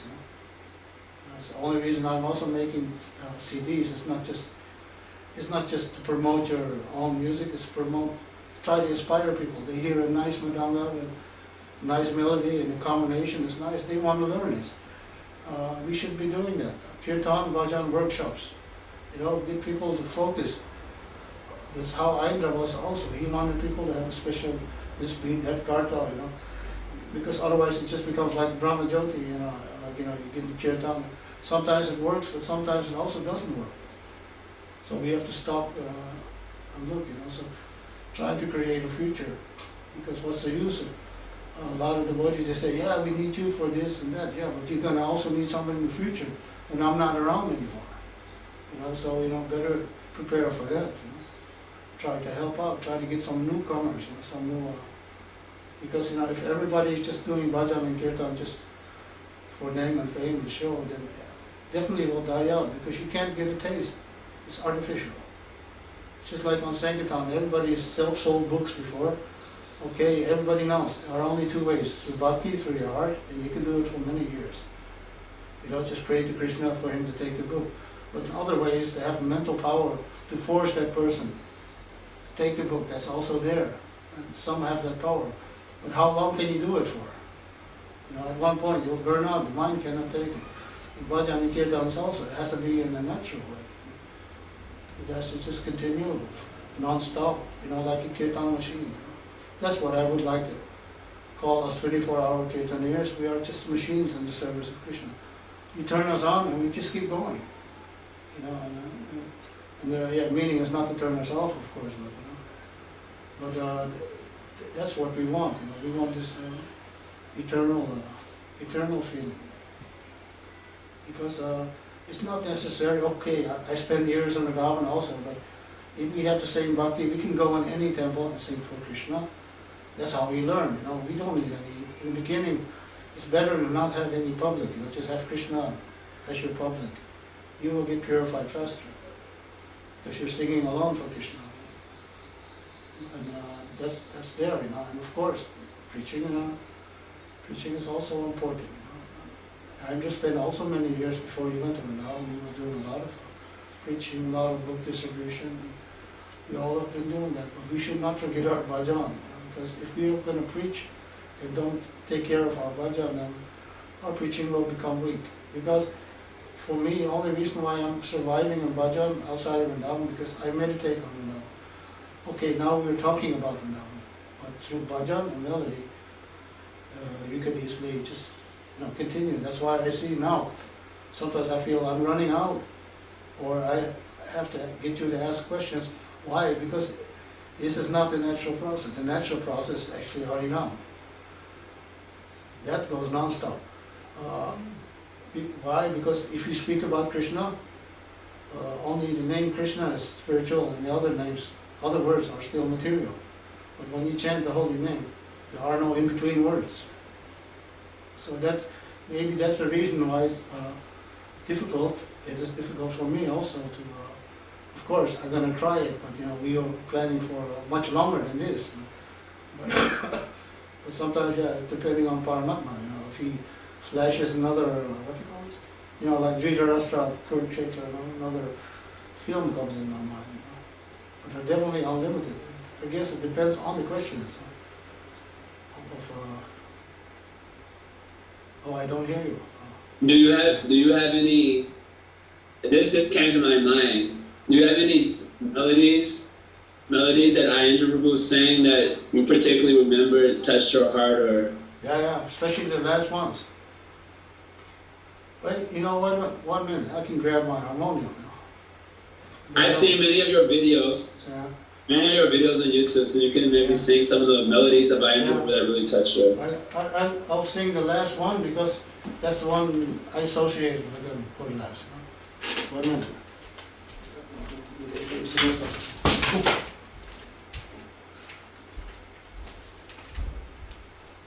Oh, it's here. Doet hij nog? Ja. Okay.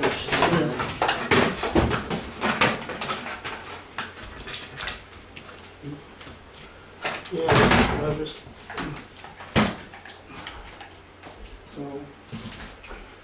so this is the harmonium here. This is also a souvenir from Ayendra because he helped arrange for me to get it through a devotee from Hungary. They ordered it for me. This harmonium, I hope it stays as long as I stay in this world. Otherwise, to get a new one is going to be very difficult because they're not so easily available. Yeah, I remember this.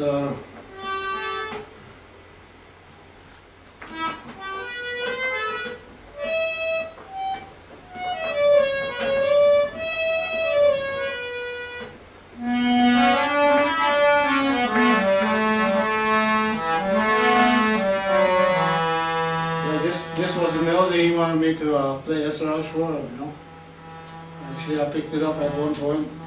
It's a very sad tune, but it reminds me much of him. I have to move the microphone back a little bit. Okay.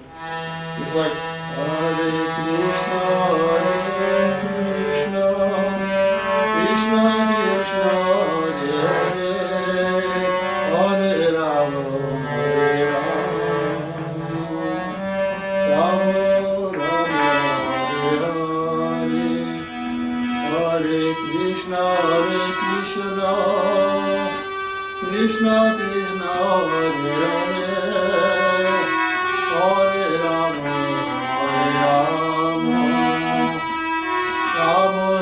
Rama, Hare Hare, Hare Krishna, Krishna Krishna, Hare Hare, Hare Rama, Rama Rama,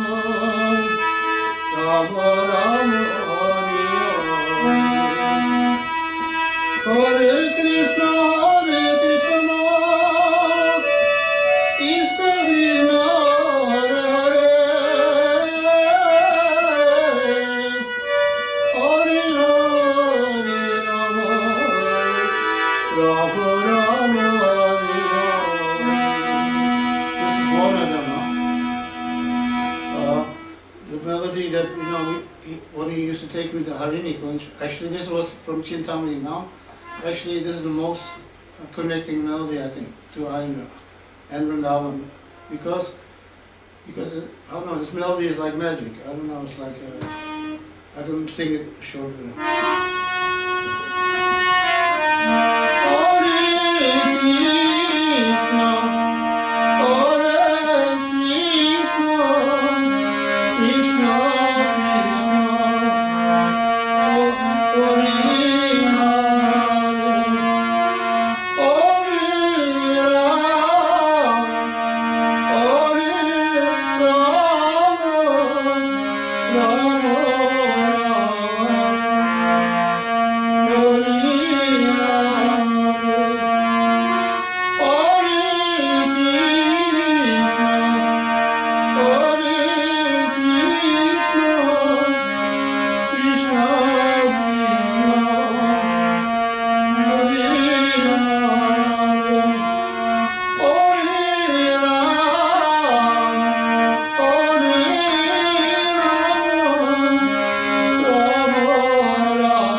somehow, through His mercy, I ended up doing this tune, you know, because yeah, fitting to it somehow. You know. And he also, yeah, there was this tune. I played it in Bali in 2010. He used to call this tune. He used to call this tune "Begging for the Mercy." It's funny that there are not so many recordings of this tune, you know. But it's actually, he called it "Begging for the Mercy." It sounds like a blues level. It's like Hare Krishna, Hare Krishna, Krishna Krishna, Hare Hare, Hare Rama, Rama Rama, Hare Krishna, Krishna Krishna, Hare Rama, Rama Rama, Hare Krishna,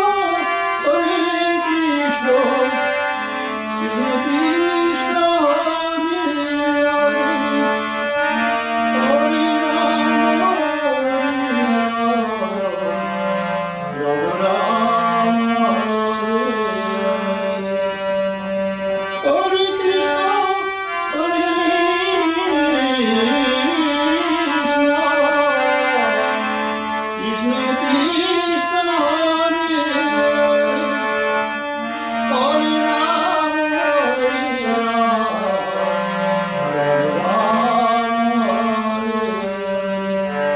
That's more like a Bengali blues mood, but it's funny, I never hear him any recordings of it. He used to play this tune a lot, you know.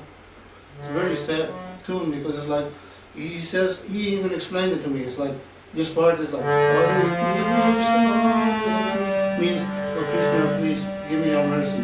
Lord Allah, please give me your mercy. Hare Krishna,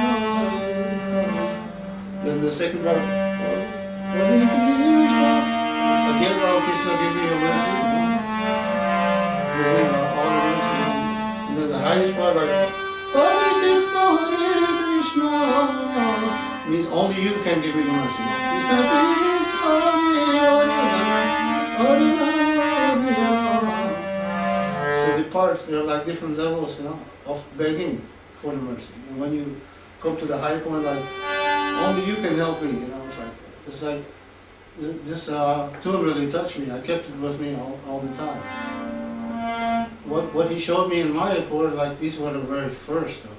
It's like a melody, how to, what they call a lullaby, you know, how to put Krishna, bring Krishna to sleep. But too bad he didn't use this melody.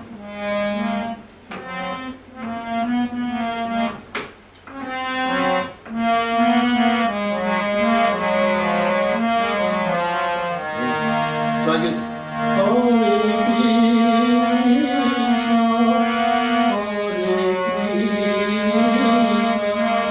Krishna Krishna, Hare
Here's the old one from New York, when he used to be in New York.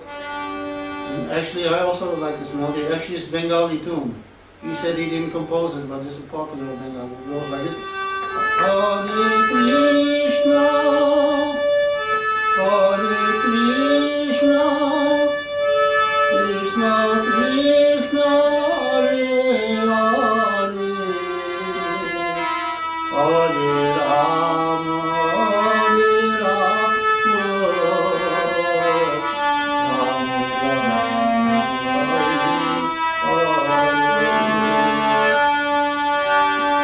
Hare Krishna, Krishna Krishna, Hare Hare, Hare Rama, Rama Rama, Hare Hare,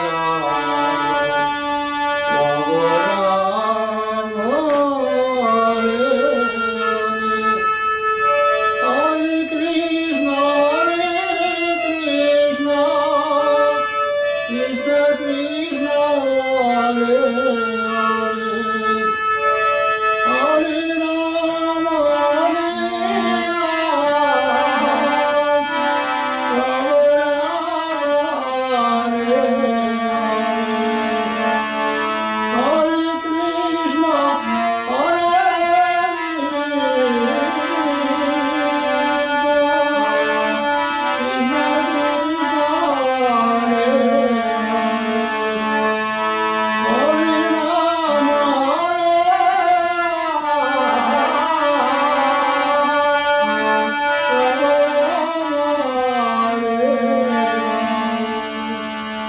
You know the tune that Nita sung when I first heard it, in Germany on a cassette. Actually, Indra, he knew the tune also, but I never heard him sing it. I only heard Nita sing it.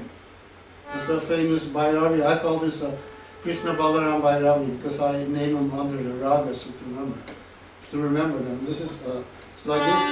Hare Krishna, Hare Krishna, Krishna Krishna, Hare Hare, Hare Rama, Hare Rama, Rama Rama, Hare Hare, Hare Krishna,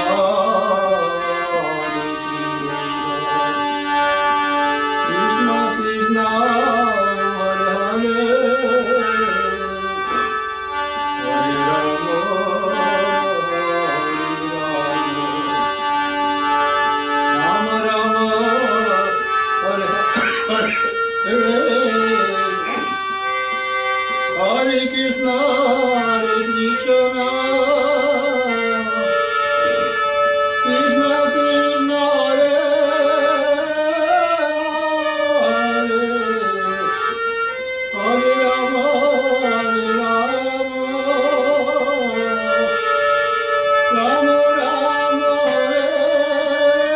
Hare.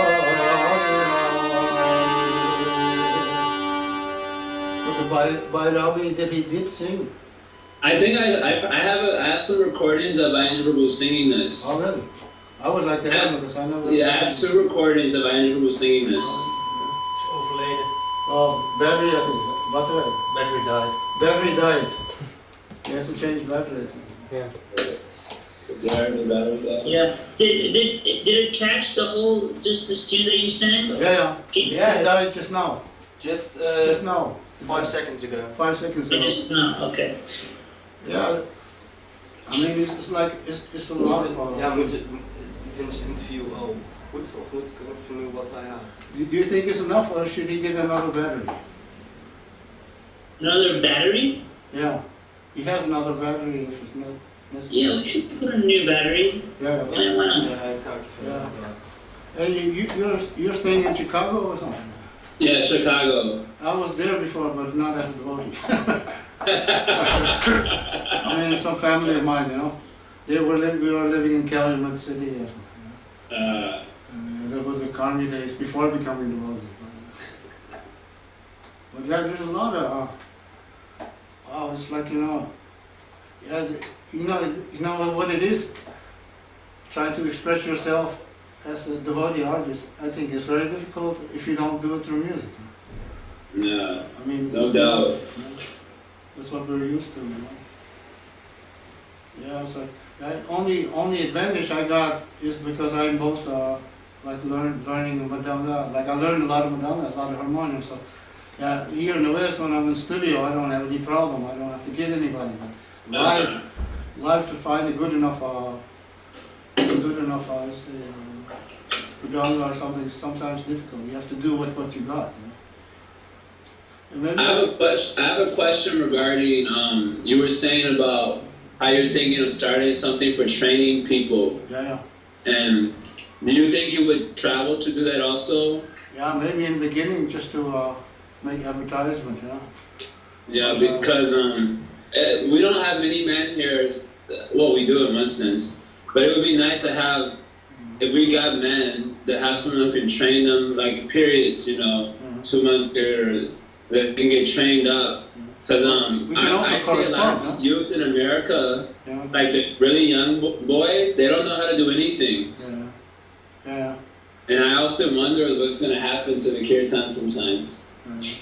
I think Krishna is arranging something because, what is, I think after, I'm going to Bali for about 2 months, but when I get back, I'm not going to have any work, but I'm going to get paid for 2 years, So during that time, I'm really thinking about that, just trying to help devotees at the same time, Because like right now, we're finishing off building a big house, like a villa in Bali.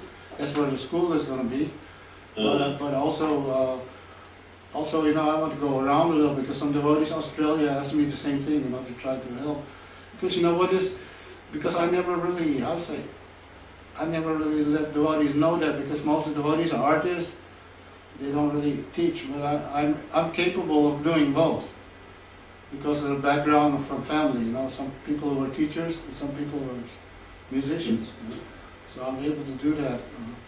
Since of course my background was in the Carmi music and the rock music, but since I became devotee, I'm very serious of the open doors. Well, isn't it the future? Yeah.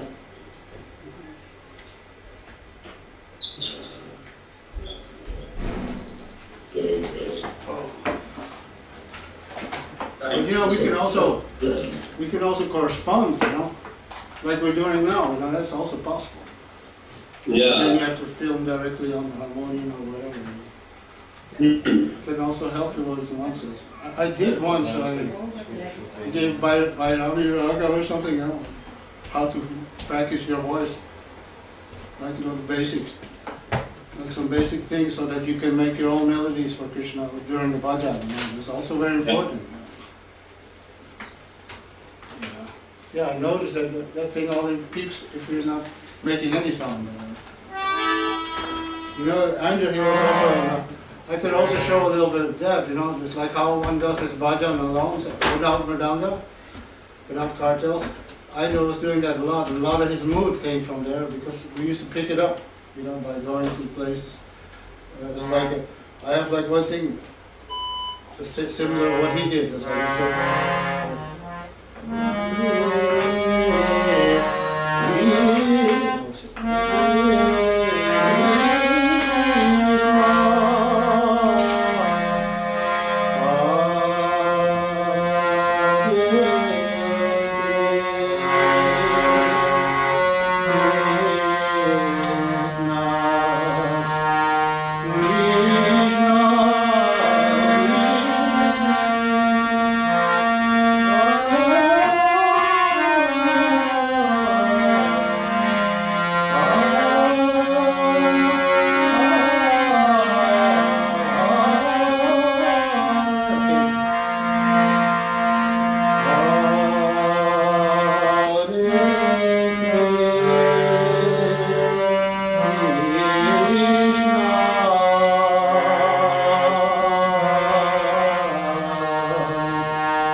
course, you can also sing this with Mudanga Cartel, but it's something good for like your own bhajan, you know, because you don't need it. You can also just absorb it on it. It sounds a little sad, but it's like a similar separation from the now. I think it's not possible for a devotee to be without any separation. I think if it's a real devotee, it's always separation. Doesn't matter if you live in Vrindavan, you're also going to feel the separation. We see that in Krishna Lila. Srimati Radharani felt separation from Krishna because Madhu, Madhu Manga was chasing out the bee, you know, and the bee was also called Madhu, you know. So Srimati Radharani also felt separation. So it's like, you know, it's part of the devotional thing, you know.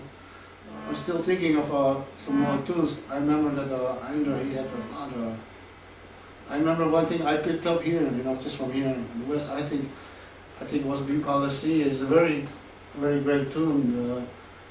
What he's saying is, Hare Krishna, Hare Krishna, Krishna Krishna, Hare Hare. That was his own composition. Huh? Always he was singing mostly in this coffee Bipalasi mood. I remember. Sometimes I'm afraid to play this tune because he composed it and he wants everything perfect. And at least that's what I've seen on the video with the Madhava film. But I'll try, you know. But I think it was one of his best compositions. I thought my favorite was Rock Coffee. Not coffee they call it, but not the one that we drink, of course.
I forgot to give you one tune. Actually, this tune is not his originally, but he gave it to me in Mayapur.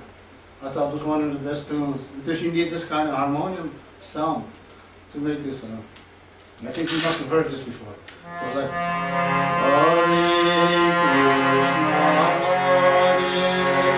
Krishna Krishna, Hare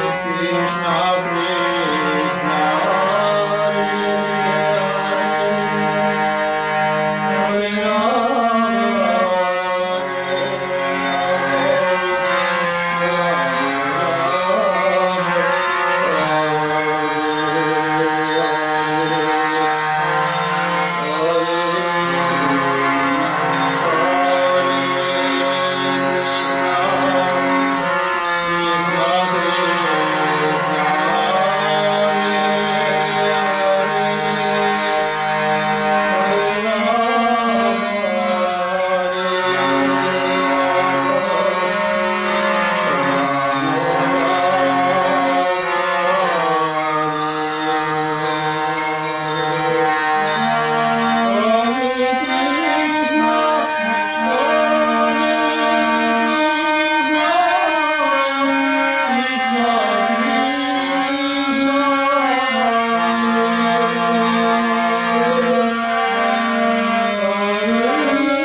like one of the first tunes that I learned from him, that he recorded for me in Mayapur. Are there any particular tunes? Wait a minute. Let's see.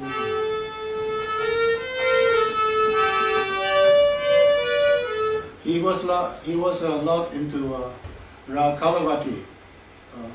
I just recorded. I recorded something on this rock. You know, it's called like it's also the same.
Hare Krishna, Hare Krishna,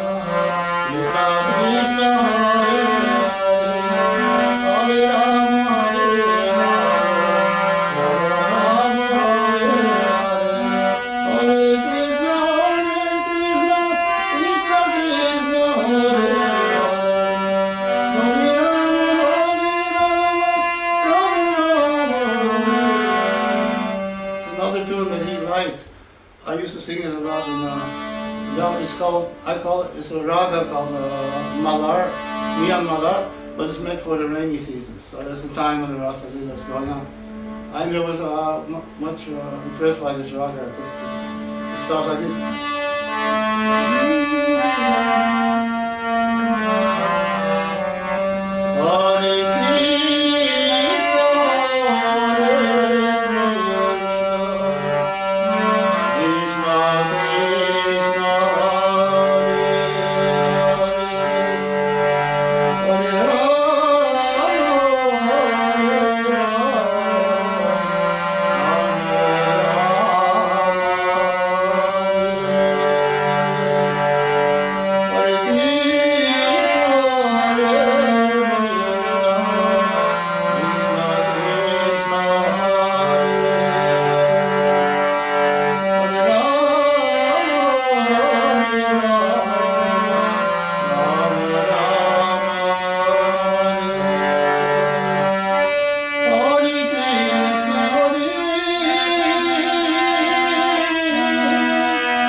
Maybe it's going to start raining. But anyway, you know that I know that he sings this version of Bhairavi.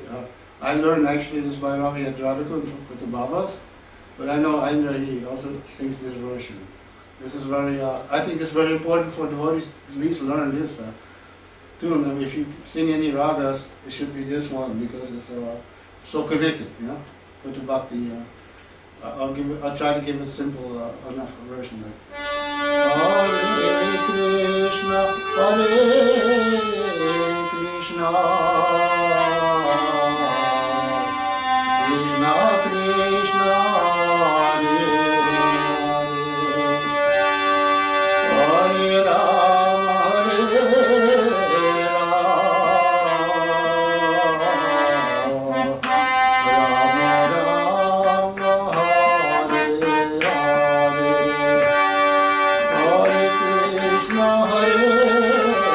Krishna, Krishna Krishna, Hare Hare,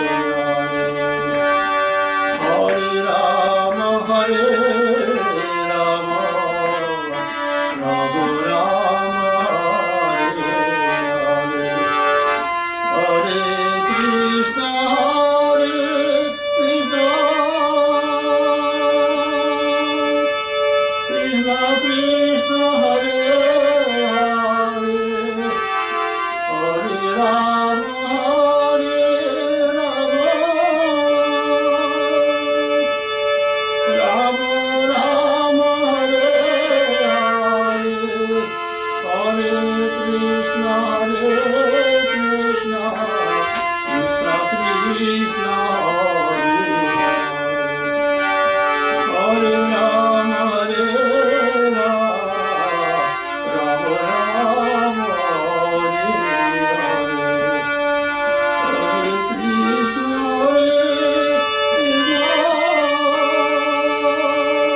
One should learn because it's very connected to our Gaudiya line, you know. This raga has, I say, of course you could learn systematically the ragas and you will find that this raga mostly, this Maha Mantra is very, I say, very tight on this raga. It's just like, there's a part like Gama Dani Sari Sa. Yeah, huh? Voordat we nog 35 minuten op het kaartje hebben, Okay. en dan is het echt, Yeah. dan kan We het have 35 more minutes on the card. 35. Huh? 35. We have 35 more on the card, and then it's finished. On the card that's on in the camera. Yeah, Minutes left. minutes left, half an hour more. Oh, I don't hear it. I don't hear you. Sorry, I was saying he can't put in a new card, or Have you seen your card? he only has one card? Ja, ik heb al 2 nummers gedaan. He has 2 more cards. Nee, die heb ik al gebruikt. Oh, he already used them. This is his last card. Oh wow. Okay, alright, we should be fine. Yeah, that's a very important. I think it's a very important raga to learn, even systematically. You know. Well, I can't hear it. I was just telling him something. Uh, I was just saying that we could maybe later on ask you to elaborate a little bit more on when Indra left and what you felt afterwards and how you feel and continue. You know, that part we didn't really touch upon. maybe you should do it now because we are on our last half an hour now. Maybe, yeah. So go ahead, Prabhu. Yeah, yeah, of course. When he left, it was very unexpected. It's like, sure, it was like a big hole in my, how can I say? He meant a lot, like I was sort of representing 24-hour kirtans in one way, And when he left, I felt like there was a big gap in between. Because I'm situated in Grihastha Ashram, have a lot of things going, so I cannot just drop everything at the moment to try to support 24-hour kirtan. But also the fact that that he left so suddenly is like, nobody has any plan for that. Nobody expected that, and that's what made it a pretty hard blow, I expected him to be around for some more time, and come to Vrindavan and do some bhajan with him, or at least speak with him, When he told me, stay in touch, I had no idea that was the last, our last contact, And that really touched me, that touched me quite hard, because when he left, I didn't realize it. Some devotees, I was putting something on some melody, that he composed, and I put something in ahead of it, like on my own creative way. Put on the YouTube thinking it was just more like a contribution, and the devotees were thinking I was putting it there because Indra had left, and I had no idea he had left. So when I got a response on the YouTube, in the video, they said, "I'm sorry for your loss," and then I couldn't figure it out. I said, "What do you mean your loss?" I went out to the house, I came back in, until later it became clear, official report came, on the internet. Then I knew, our devotees, they were asking me, "Can you come here to do bhajan?" Indra had left, but before that I had no idea. The news came to me like more than a shock wave, I watched everything on YouTube. When they, were preparing for the cremation, we were filming up in this room, and it was like pretty tough. When I seen that, it's like my whole, because I spent a lot of time in those rooms, and living in the 24-hour kirtan, even though, things, they renovated a little bit, but it was the same place, and, when Indra left, it really put me completely, my whole consciousness was at the moment in Vrindavan. It's like I couldn't think about anything else, it was like dreaming. It was a pretty heavy impact. I still have trouble dealing with it nowadays, trying to, like when I do a lot of kirtans outside in Bali, wherever I go, I always try to, Sri Indra Das, Babaji Ki Jai, is like, it's like, it's something I knew that I had to add to the kirtan, which I didn't have to before because he was still around. So it was like, I had to make a lot of adjustments to try to deal with it. Because I'm sure he wanted the 24-hour kirtan to keep rolling strong. And sure, it's like, I think it happens normally, if you're somebody that you know very well. Because I also recently got a copy of his book, and I was reading, and it's like he's personally talking directly to you in this book, and everything, that I read in there, something that I had already dealt with, or still dealing with, or I'm going to have to deal with in the future. All these basic things. That he was saying, was like, was like almost like he knew he was going, like when I read the book, it's like, wow. Like, he said, I hope that somebody finds this on the shelf somewhere, but somehow Krishna wants me to publish it, so it got published anyway. But, it was a, he didn't feel, he feel like connection was broken, So I guess when Prabhupada left the planet, I think some disciples must have felt the same thing. It's like, I felt like I had a, like a good direct connection, and all of a sudden it's gone, and it's like I have to find my own way to reconnect, It was really, I remember in 2006, actually I did some bhajan before leaving, the evening that I left. What happened was, some devotee brought the harmonium, and he said, "Oh, would you like to do some bhajan?" I said, "Yeah, why not?" Because I was thinking, why does this devotee at all bring me the harmonium? I stayed away for more than 6 years or 12 years, Why does Radharani give me the mercy to do some bhajans? And then all of a sudden, I got it. So then, at that moment, I felt like I never left. I was back in the 24-hour kirtan. Everything happened the same way it was before I left. For example, when they start cleaning the temple floor, I would move to Tulsi Devi, do bhajan there, wait till they clean the floor, and then they close the temple, and then the real sweet bhajans come. When it gets dark and everybody is out, then you really feel the presence of Vrindavan. It's true. I definitely missed that, But it was, before he left, there were a lot of dreams, I was there directly in the 24-hour kirtan, active, and it wasn't Aindra's room. These were like strange dreams. I never knew that it was like a message that he was leaving, I thought it was just, well, it's spiritual to dream about Vrindavan anyway. But definitely, it had really left scars, very deep scars. Because how to deal with it, because I felt like, well, he started this big revolution, and I'm hoping, praying to Krishna, I hope the sincere devotees are willing, to support him in this revolution, because otherwise I feel like if he's doing that, a lot of pressure is going to fall on me, myself, and I feel guilty of not being able to contribute what is really needed, Because I even looked at the website of 24-hour kirtan, and I was inspired in the beginning. I seen devotees doing bhajans, and then at one point, there were no more bhajans now, and I asked what happened, Nobody says anything. And then, all you see is some lecture or something, If I click on the website of Vrindavan Temple, I don't see, or they have pre-recorded films, but there's no live bhajan. It's like, wow, it's definitely not what he wanted.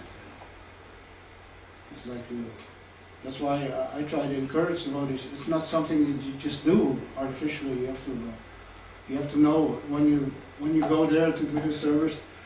You have to be prepared to know what you're doing and what you're doing it for. It's just not just go there and do it.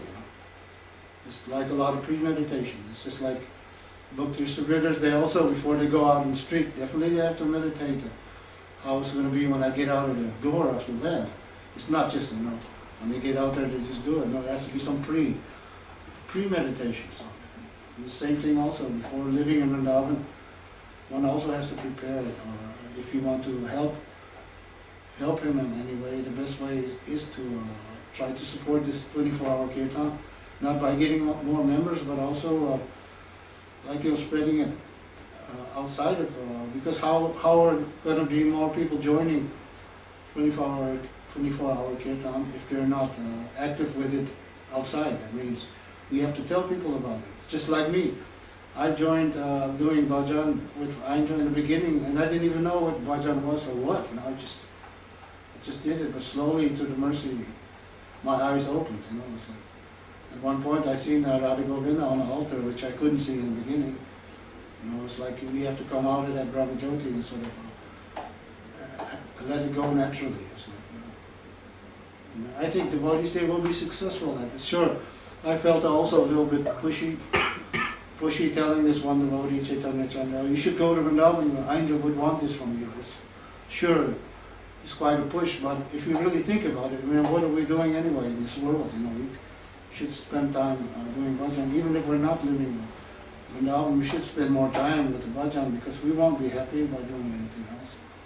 At least that's my experience. It's just like it's like a gift. You take your harmonium and you're there. Like fully connected. Sure, I want to stay fully connected with Aindra, and like this year I'm going to Bali also. I try to inspire more devotees to take up, because if you're an example, if I didn't join the 24-hour kirtan and do bhajan, then who would want to listen to me? It's like, you have to experience it in order. I hope I can inspire devotees to join the 24-hour kirtan, just to prove that even if you don't stay your whole life, just look at me. I'm still able to do bhajan at home. I'm able to go out to temples and preach here and there, do some bhajans here and there. It's not like it's not a waste of time. I encourage devotees for that. Living in Vrindavan, Aindra said that also. One day of devotional service in Vrindavan is like 10, 20 years anywhere else in the world. So, what is that? You become like a senior bhakti devotee, senior bhakta. Like, because, if you're one day, if one day is 20 years, anywhere else, then you can say, wow, I must be a senior devotee. It's just a joke, like, to look at it in a way that, not senior, that you're older devotee, that you got a lot of mercy at the time, So I hope that I will succeed in this, because if I train up somebody for bhajan, it's definitely, I definitely want that he goes to Vrindavan and use it in Krishna's service. The best place to try it out, because there you will get to faith and all. Everybody visits the holy Dham. It's better when you visit, sit down, play cartels, just take part in it. You will see this is the best service. This is the best what you can do, especially when visiting the holy Dham. It's like taking advantage of it. So I hope Indra, through his mercy, that it's possible to continue, because also that there are more devotees from all over the world, just don't limit it, and devotees that are fired up enough and speaking straight from the heart, because to inspire somebody to do something, you have to be inspired also yourself. So I hope this will help the 24-hour kirtan in any way, because that's what Indra would want.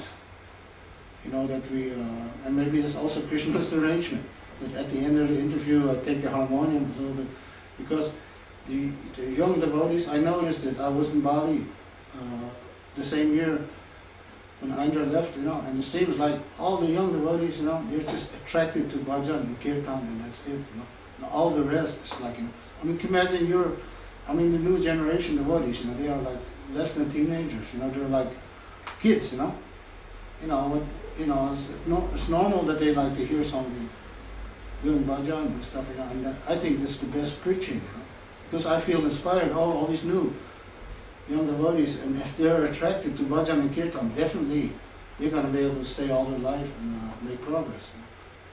But if they get blocked by all these other things, like Indra said, he said we have to start a revolution, and this is part of the revolution. It can be done in any way. I'm willing to help devotees if they're inspired to learn, and whatever, we can arrange whatever. It's just to keep it going, because how many years did 24-hour kirtan stop? It was a long time, when I came to Vrindavan in '86, it wasn't going, it had been stopped for a long time. So to avoid this, we have to seriously preach, new devotees, when they come, do the same thing. You have to engage them also in the bhajan, whatever, have them feel like part of this. And that's what Indra did. He didn't make me feel like a new outsider. He told me, come on, play Madanga, and that's it. He connected me. He engaged me in devotional service. And I think that's the best preaching method, And it took me all the way to Vrindavan, so it's not, I think that should be our method. When new devotees come, try to get them, get the taste, because through chanting japa, it's going to take them some years before they really get a taste. And this bhajan and kirtan is going to save them, keep them devotees long enough. Because otherwise they're going to pull the plug. You know what I mean? You know what I mean by the plug, prarabdha karma plug, the fan is turning. Oh, this process is not working, just pull the plug, So if we're doing that, like Indra did, he came to me and said, here, just play Madanga, I'll engage you in Krishna's bhajan. Do like that, then it will be a success.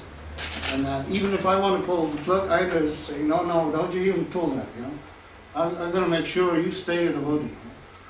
You become a devotee and you stay a devotee. That is our interest. We don't want to preach it in a way that people become devotee and then they leave. And Indra said that, why do people leave? Because there's no bliss. And why is there no bliss? There's no kirtan, there's no bhajan, there's not enough of it. And we're not preaching enough of it. And that's Indra's message. I don't know if he's speaking through me right now, but it definitely is his message. It's definitely 100%. We have to wake up, he said. We have to get fired up and wake up, It's not like you have to be musically talented, I see a lot of Radhakund Babas, no talent, but when they chant, there's a lot of bhakti inside. So there's no qualification if you're musically inclined or not. Sometimes people are musically inclined, have more difficulty because they think they are a musician. But the best thing is to think that you're a devotee a servant of Krishna, that will allow you more space. Otherwise, we're going to think, I'm a brahmana, I'm a pujari, this and that, I'm a kirtan, yes, and I'm just a servant. The best way to serve Aindra and to serve his, like even what's inside this book, is nothing but the truth. And so, but if you want to have success preaching what's in the book, take up his activity, just chant, chant the Maha Mantra, chant the holy name. There can't be nothing wrong with that. And I hope that devotees realize this. I hope that they realize that the new devotees give them the same mercy, instead of just treating them like a new, have them join the bhajan, get a feel of it, how it is to actually associate spiritually. I think everyone has the right. If we are already telling them to chant 16 rounds, why not take part in the kirtan and bhajan? And that's also for the devotees who've been around. I advise it, when you visit Vrindavan, just sit down, take the cartels in your hand and sing along, or take the madanga, or take part. That's what it's about. We don't have to think about, why I'm not qualified, this and that. Chaitanya's mercy is for everyone. Aindra said that also. I seen it in a video. I said, I'm not saying it, Lord Chaitanya is saying it. So there's it's the very thing that we should hold on, because everything else is temporary. This is the only thing that's giving us eternal bliss, especially in the difficult times for devotees. You should take it seriously and learn that. Learn how to sing alone for the deities. I tell you, try it. You're going to see a whole other world open. If you're able to just chant for Krishna and don't care about who else is listening, or if there's nobody listening, Krishna is listening. And we should learn that because bhajana is definitely a part of our preaching, a great part. I heard Srila Prabhupada was also like that. I heard in the middle of a GBC meeting in Sweden, Prabhupada just took out the harmonium and started singing bhajans. Everybody was like amazed. But that's the devotee's mood, the urge comes up, and that's how we greet Krishna, just through this process. So I'm very thankful to Aindra, from the beginning, and I feel very sad that it had to happen this way. I feel very, left behind, trying to deal with it now, my own. Aindra's left me, here. I buried my heart in the dust of Raj was one title of the new CD that I'm having. But one of these titles are also going to be like, you left me, you left me behind, left me behind in this dust. It's another dust lila I want to tell you before it ends. The devotees used to complain that Aindra's room was too dusty sometimes. You know what Aindra's argument was? He says in the West and everywhere else outside of Vrindavan, people are eating this dust. So what are you complaining about? This is not material dust, it's spiritual dust. So Vrindavan dust is what we need. So that was his avaduta nature. He gave that kind of argument, and it gave me the realization of it. So when I knew I had to go to the West, I did a Radhakund parikram, went through all the mud and everything, and I had a sweater on, The sweater had all of it, and then in the dust, but I didn't wash the sweater, I dried it in the sun, And then I took it with me, like whenever I have to go outside Vrindavan, I would wear the sweater, and it would be the same here. Same, equal to rolling in the dust of Raj. So we should not only be eager to go to Vrindavan, it's also eager to take in Aindra's footsteps, because he also was a great preacher. We should find a balance. Gosti Anandi, Bhajan Anandi, they're actually the same. So we should take shelter of Aindra's message, which was the best thing I ever heard, since what he said, the best Bhajan Anandi, the best Gosti Anandi is a Bhajan Anandi. And the best Bhajan Anandi is the Gosti Anandi. Why? Because, see, even if you're doing Bhajan Vrindavan, still you're preaching, just like Aindra. Everybody knows him, even though he stayed only in Vrindavan. So you cannot say, was not preaching. So Bhajan and Nandi is given an example. Both are there, and both are necessary. Without feelings of separation, there is no bliss in the bhajan. If you're feeling separation from Maya, there's also no bliss in the bhajan, but if you're feeling separation from Krishna, then the bhajan is going to be very blissful.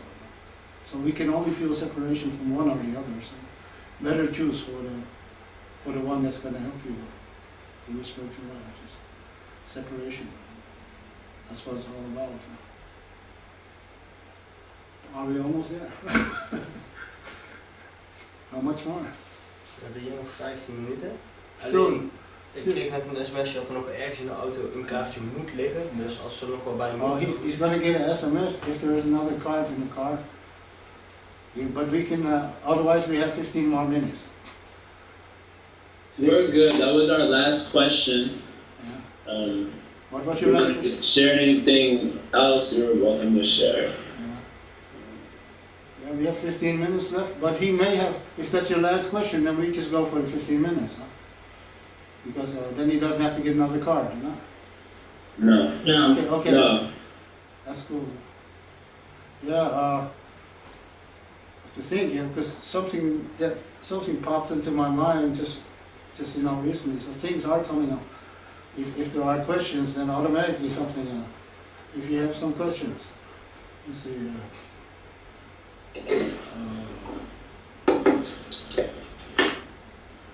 Yeah, I remember something. Yeah, some visions. Some visions that he had also. Oh yeah, I remember a really funny story about this. This is he told me this personally, you know, like he was chanting japa in the morning in his room, you know. And then he said, I don't know, he can see ghosts. Now I can't see them, but he can see them. So he was chanting Hare Krishna and the ghost was looking at him from the corner, you know. Then AINDRA, he took his job as Hare Krishna, Krishna Krishna, Hare Hare, Hare Rama, Hare Rama, Rama Hare. Then AINDRA said, you know what the ghost did? He also went Hare Krishna, and started laughing at AINDRA. So that makes me think, yeah, of course, maybe it was a devotee, you know, who fell, you know, and became a ghost or something. But he was joking with him, you know. But I guess he had some kind of, he could see these things, you know. I was like, oh, I'm glad I can't see those things. It would be horrible. So, but you know, but he was. Yeah, I remember one time. This is really funny. I mean, yeah. Het hout van je instrument kraakt een beetje. Okay. It was funny. He was recording some Vrindavan mellows or something, and it was it was something that I thought of, like he wanted me to do something funny, you know, to get the devotees laughing, you know. And I knew something that would get them to laugh, you know. But then AINDRA said, "Are you going to do something?" He said, "Yeah." I said, "What are you going to do?" I said, "I'm not going to do it until you record it." So why? Because then everybody's going to laugh for nothing, and then your recording is gone. You want to have a recording of the devotees laughing, you know. So I just, okay, he pushed on the record, you know. It was one of these Vrindavan mellow things. You know? He pushed on the record. You know what I did? I walked up to the microphone, you know, took the microphone and put it behind, you know, how you could say that. There's no need to work behind my ass or something. You know? And then everybody started laughing, you know. I didn't, you know, it's not that I passed air or anything. I just made it like a gesture, you know. Everybody started laughing, you know, and AINDRA, he got his recording, you know. But years later, some devotees in Germany, they were asking, why were you guys laughing, you know? And then I told them, you know, because I had to think of something, you know, some kind of joke, you know, in order to get devotees, you know, the sense of humor, you know. Because I don't know why he wanted that. He wanted devotees to sound like blissful before starting the bhajan, something like that, you know. But, you know, it's like, well, you know, a lot of this, a lot of these tricks, you know. And, I remember he also recorded the Madanga also, you know, like in a way that it sounded like a universal kirtan, you know, boosted the bass, you know, and had it sound like really a lot. Because I remember during the first Harinam in Vrindavan, there was some from devotees from Gaudiya Math or something. They were all looking, but they were not like, you know, prepared to join the kirtan or anything like that. You know. More like observing. And then we got to Radha Damodar, you know, where they have these walls and you had like a really strong echo, you know. So I took the Madanga and started playing like this real heavy, you know, like like the Bangladesh devotees play this heavy mridanga rhythms for the kirtan, you know, so it sounded like a bomb, you know, boom, you know, like Om, you know, was going, and all of a sudden, Ainda told me, look at these two Gaudiya Vaishnavas, like from Gaudiya Math, they joined the kirtan. They felt like they were vacuumed in, like they had no choice to join, you know, it was like mind-blowing, you know. And then I remember that when he is in the studio, he always tries to create that sound, you know, so you can hear how it's supposed to sound, you know. So, but he had a lot of, yeah, he was quite creative in that. He liked all these different instruments and stuff like that. But he was like, he was an avaduta, that's for sure. You know. Crazy things happened, and then once he went to Delhi, you know, to make some cassettes. And he had the money inside his japa, you know, and then he fell asleep, you know, on the train, and then when he woke up, money was gone, you know. It's like, you don't do this in India, you know. It's like, you know, all this, but yeah, somehow or other, he had to make another trip to Delhi, you know, to get it there, because, yeah, normally people expect people to put money in their wallet, you know, but Ainda was putting it in his japa. But yeah, the Indians, they knew somehow, when he was sleeping, they grabbed the money, you know. But he was, he got over it at one time. But he was, yeah. He spent a lot of time with his, what do you call it? With his deities, because he had so many of them. You know. I don't know what happened to the Gornitais that were there, because I remember he used to lay them to sleep. Huh? You know, just like we do with the small deities. He had 2 mattresses, you know, and he put Gornitai to sleep, you know, with their hand like that. So, wow, you know. Really transcendental. It's just like, he even, you know, what he once did, this was like mind-blowing. You know, he had the special paint to paint Gornitai's tilak, you know. So he painted it on his own face, so when he come out of the shower, he had to put it in tilak, you know. So, because that paint would stay on a long time, but it looked like actually real tilak, you know. So it was quite, yeah, some things that was quite transcendental.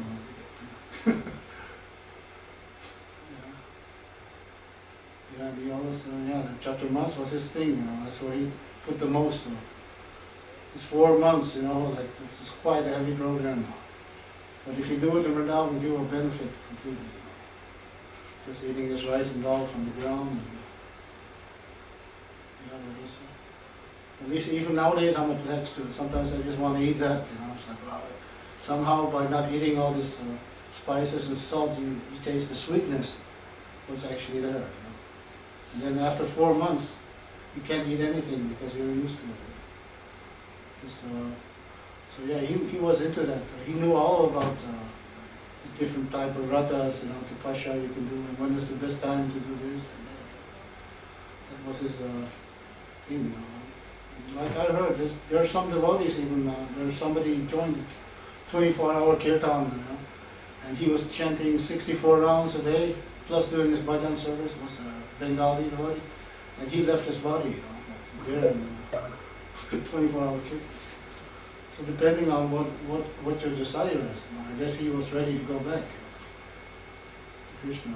But what Ainda did is like, wow, you know, I didn't really expect it. At least I had time to say goodbye, but I didn't know it was a permanent goodbye. You know. That's the only thing. But yeah, we're coming slowly to, we're waiting for the battery to die. Yeah, 5 minutes. Huh? 5 minutes. Oh, it's 5 minutes. You have any more questions? 5 minutes. Any thing that can wake up 5 minutes? I have a question. Was it ever like, because you know, like you were saying, Ayurveda was like an avaduta, Yeah. you know, and were there ever moments where you kind of felt like it was hard to relate to him because he was just in this other world, you know? Yeah. Yeah, sometimes I complain, you know, like, you know, what he used to do is, like the flowers, you know, that are already offered, he put them in a bucket, you know, with water, you know. You know what happens? You put that water, it becomes sulfur, you know, and it starts stinking, you know. But, you know, he was like, you know, for him it was no problem, you know. Sometimes he put his silk, what do you call his cloth, he put it, let it soak there, you know. It's like, but it can also rot, you know, if you will take it out immediately. But that was his nature. He was an avaduta type of person. At the same time, he was very strict. Like, you know, I remember one devotee lit some matches on the altar, he became angry. Because he said, it stinks, you know, better use a lighter, you know. But he really, you know, became angry at the devotee, you know. I hear a peak. I think we're coming to our last drop of battery, you know. But, so? Ja. Okay, that was it. I think the battery has died. Nee, ja, het kaartjes. The card is full. So I hope you got, I don't know how long we went for. I think it was the full, that we planned for was 4 hours, right? I think we went for about 3, 3. but I mean, it was beautiful. Yeah. Thank you very much for We zijn rond 5:15 begonnen. 5:15 we were gone. Ja, Yeah, but I think 5:30 actually, all the 5 half all hour. of 5:30 we actually gone because we Yeah. needed to set up. It was good. Thank you. It was very I nice, beautiful interview. I hope, sometimes I went empty, you know, it's like, that's why it was good that you asked questions. That's okay, yeah, that was good. I hope I can help inspire the others to help Indra in his mission. Of course, it's all our mission, but if you say it's Indra's mission, it will mean more.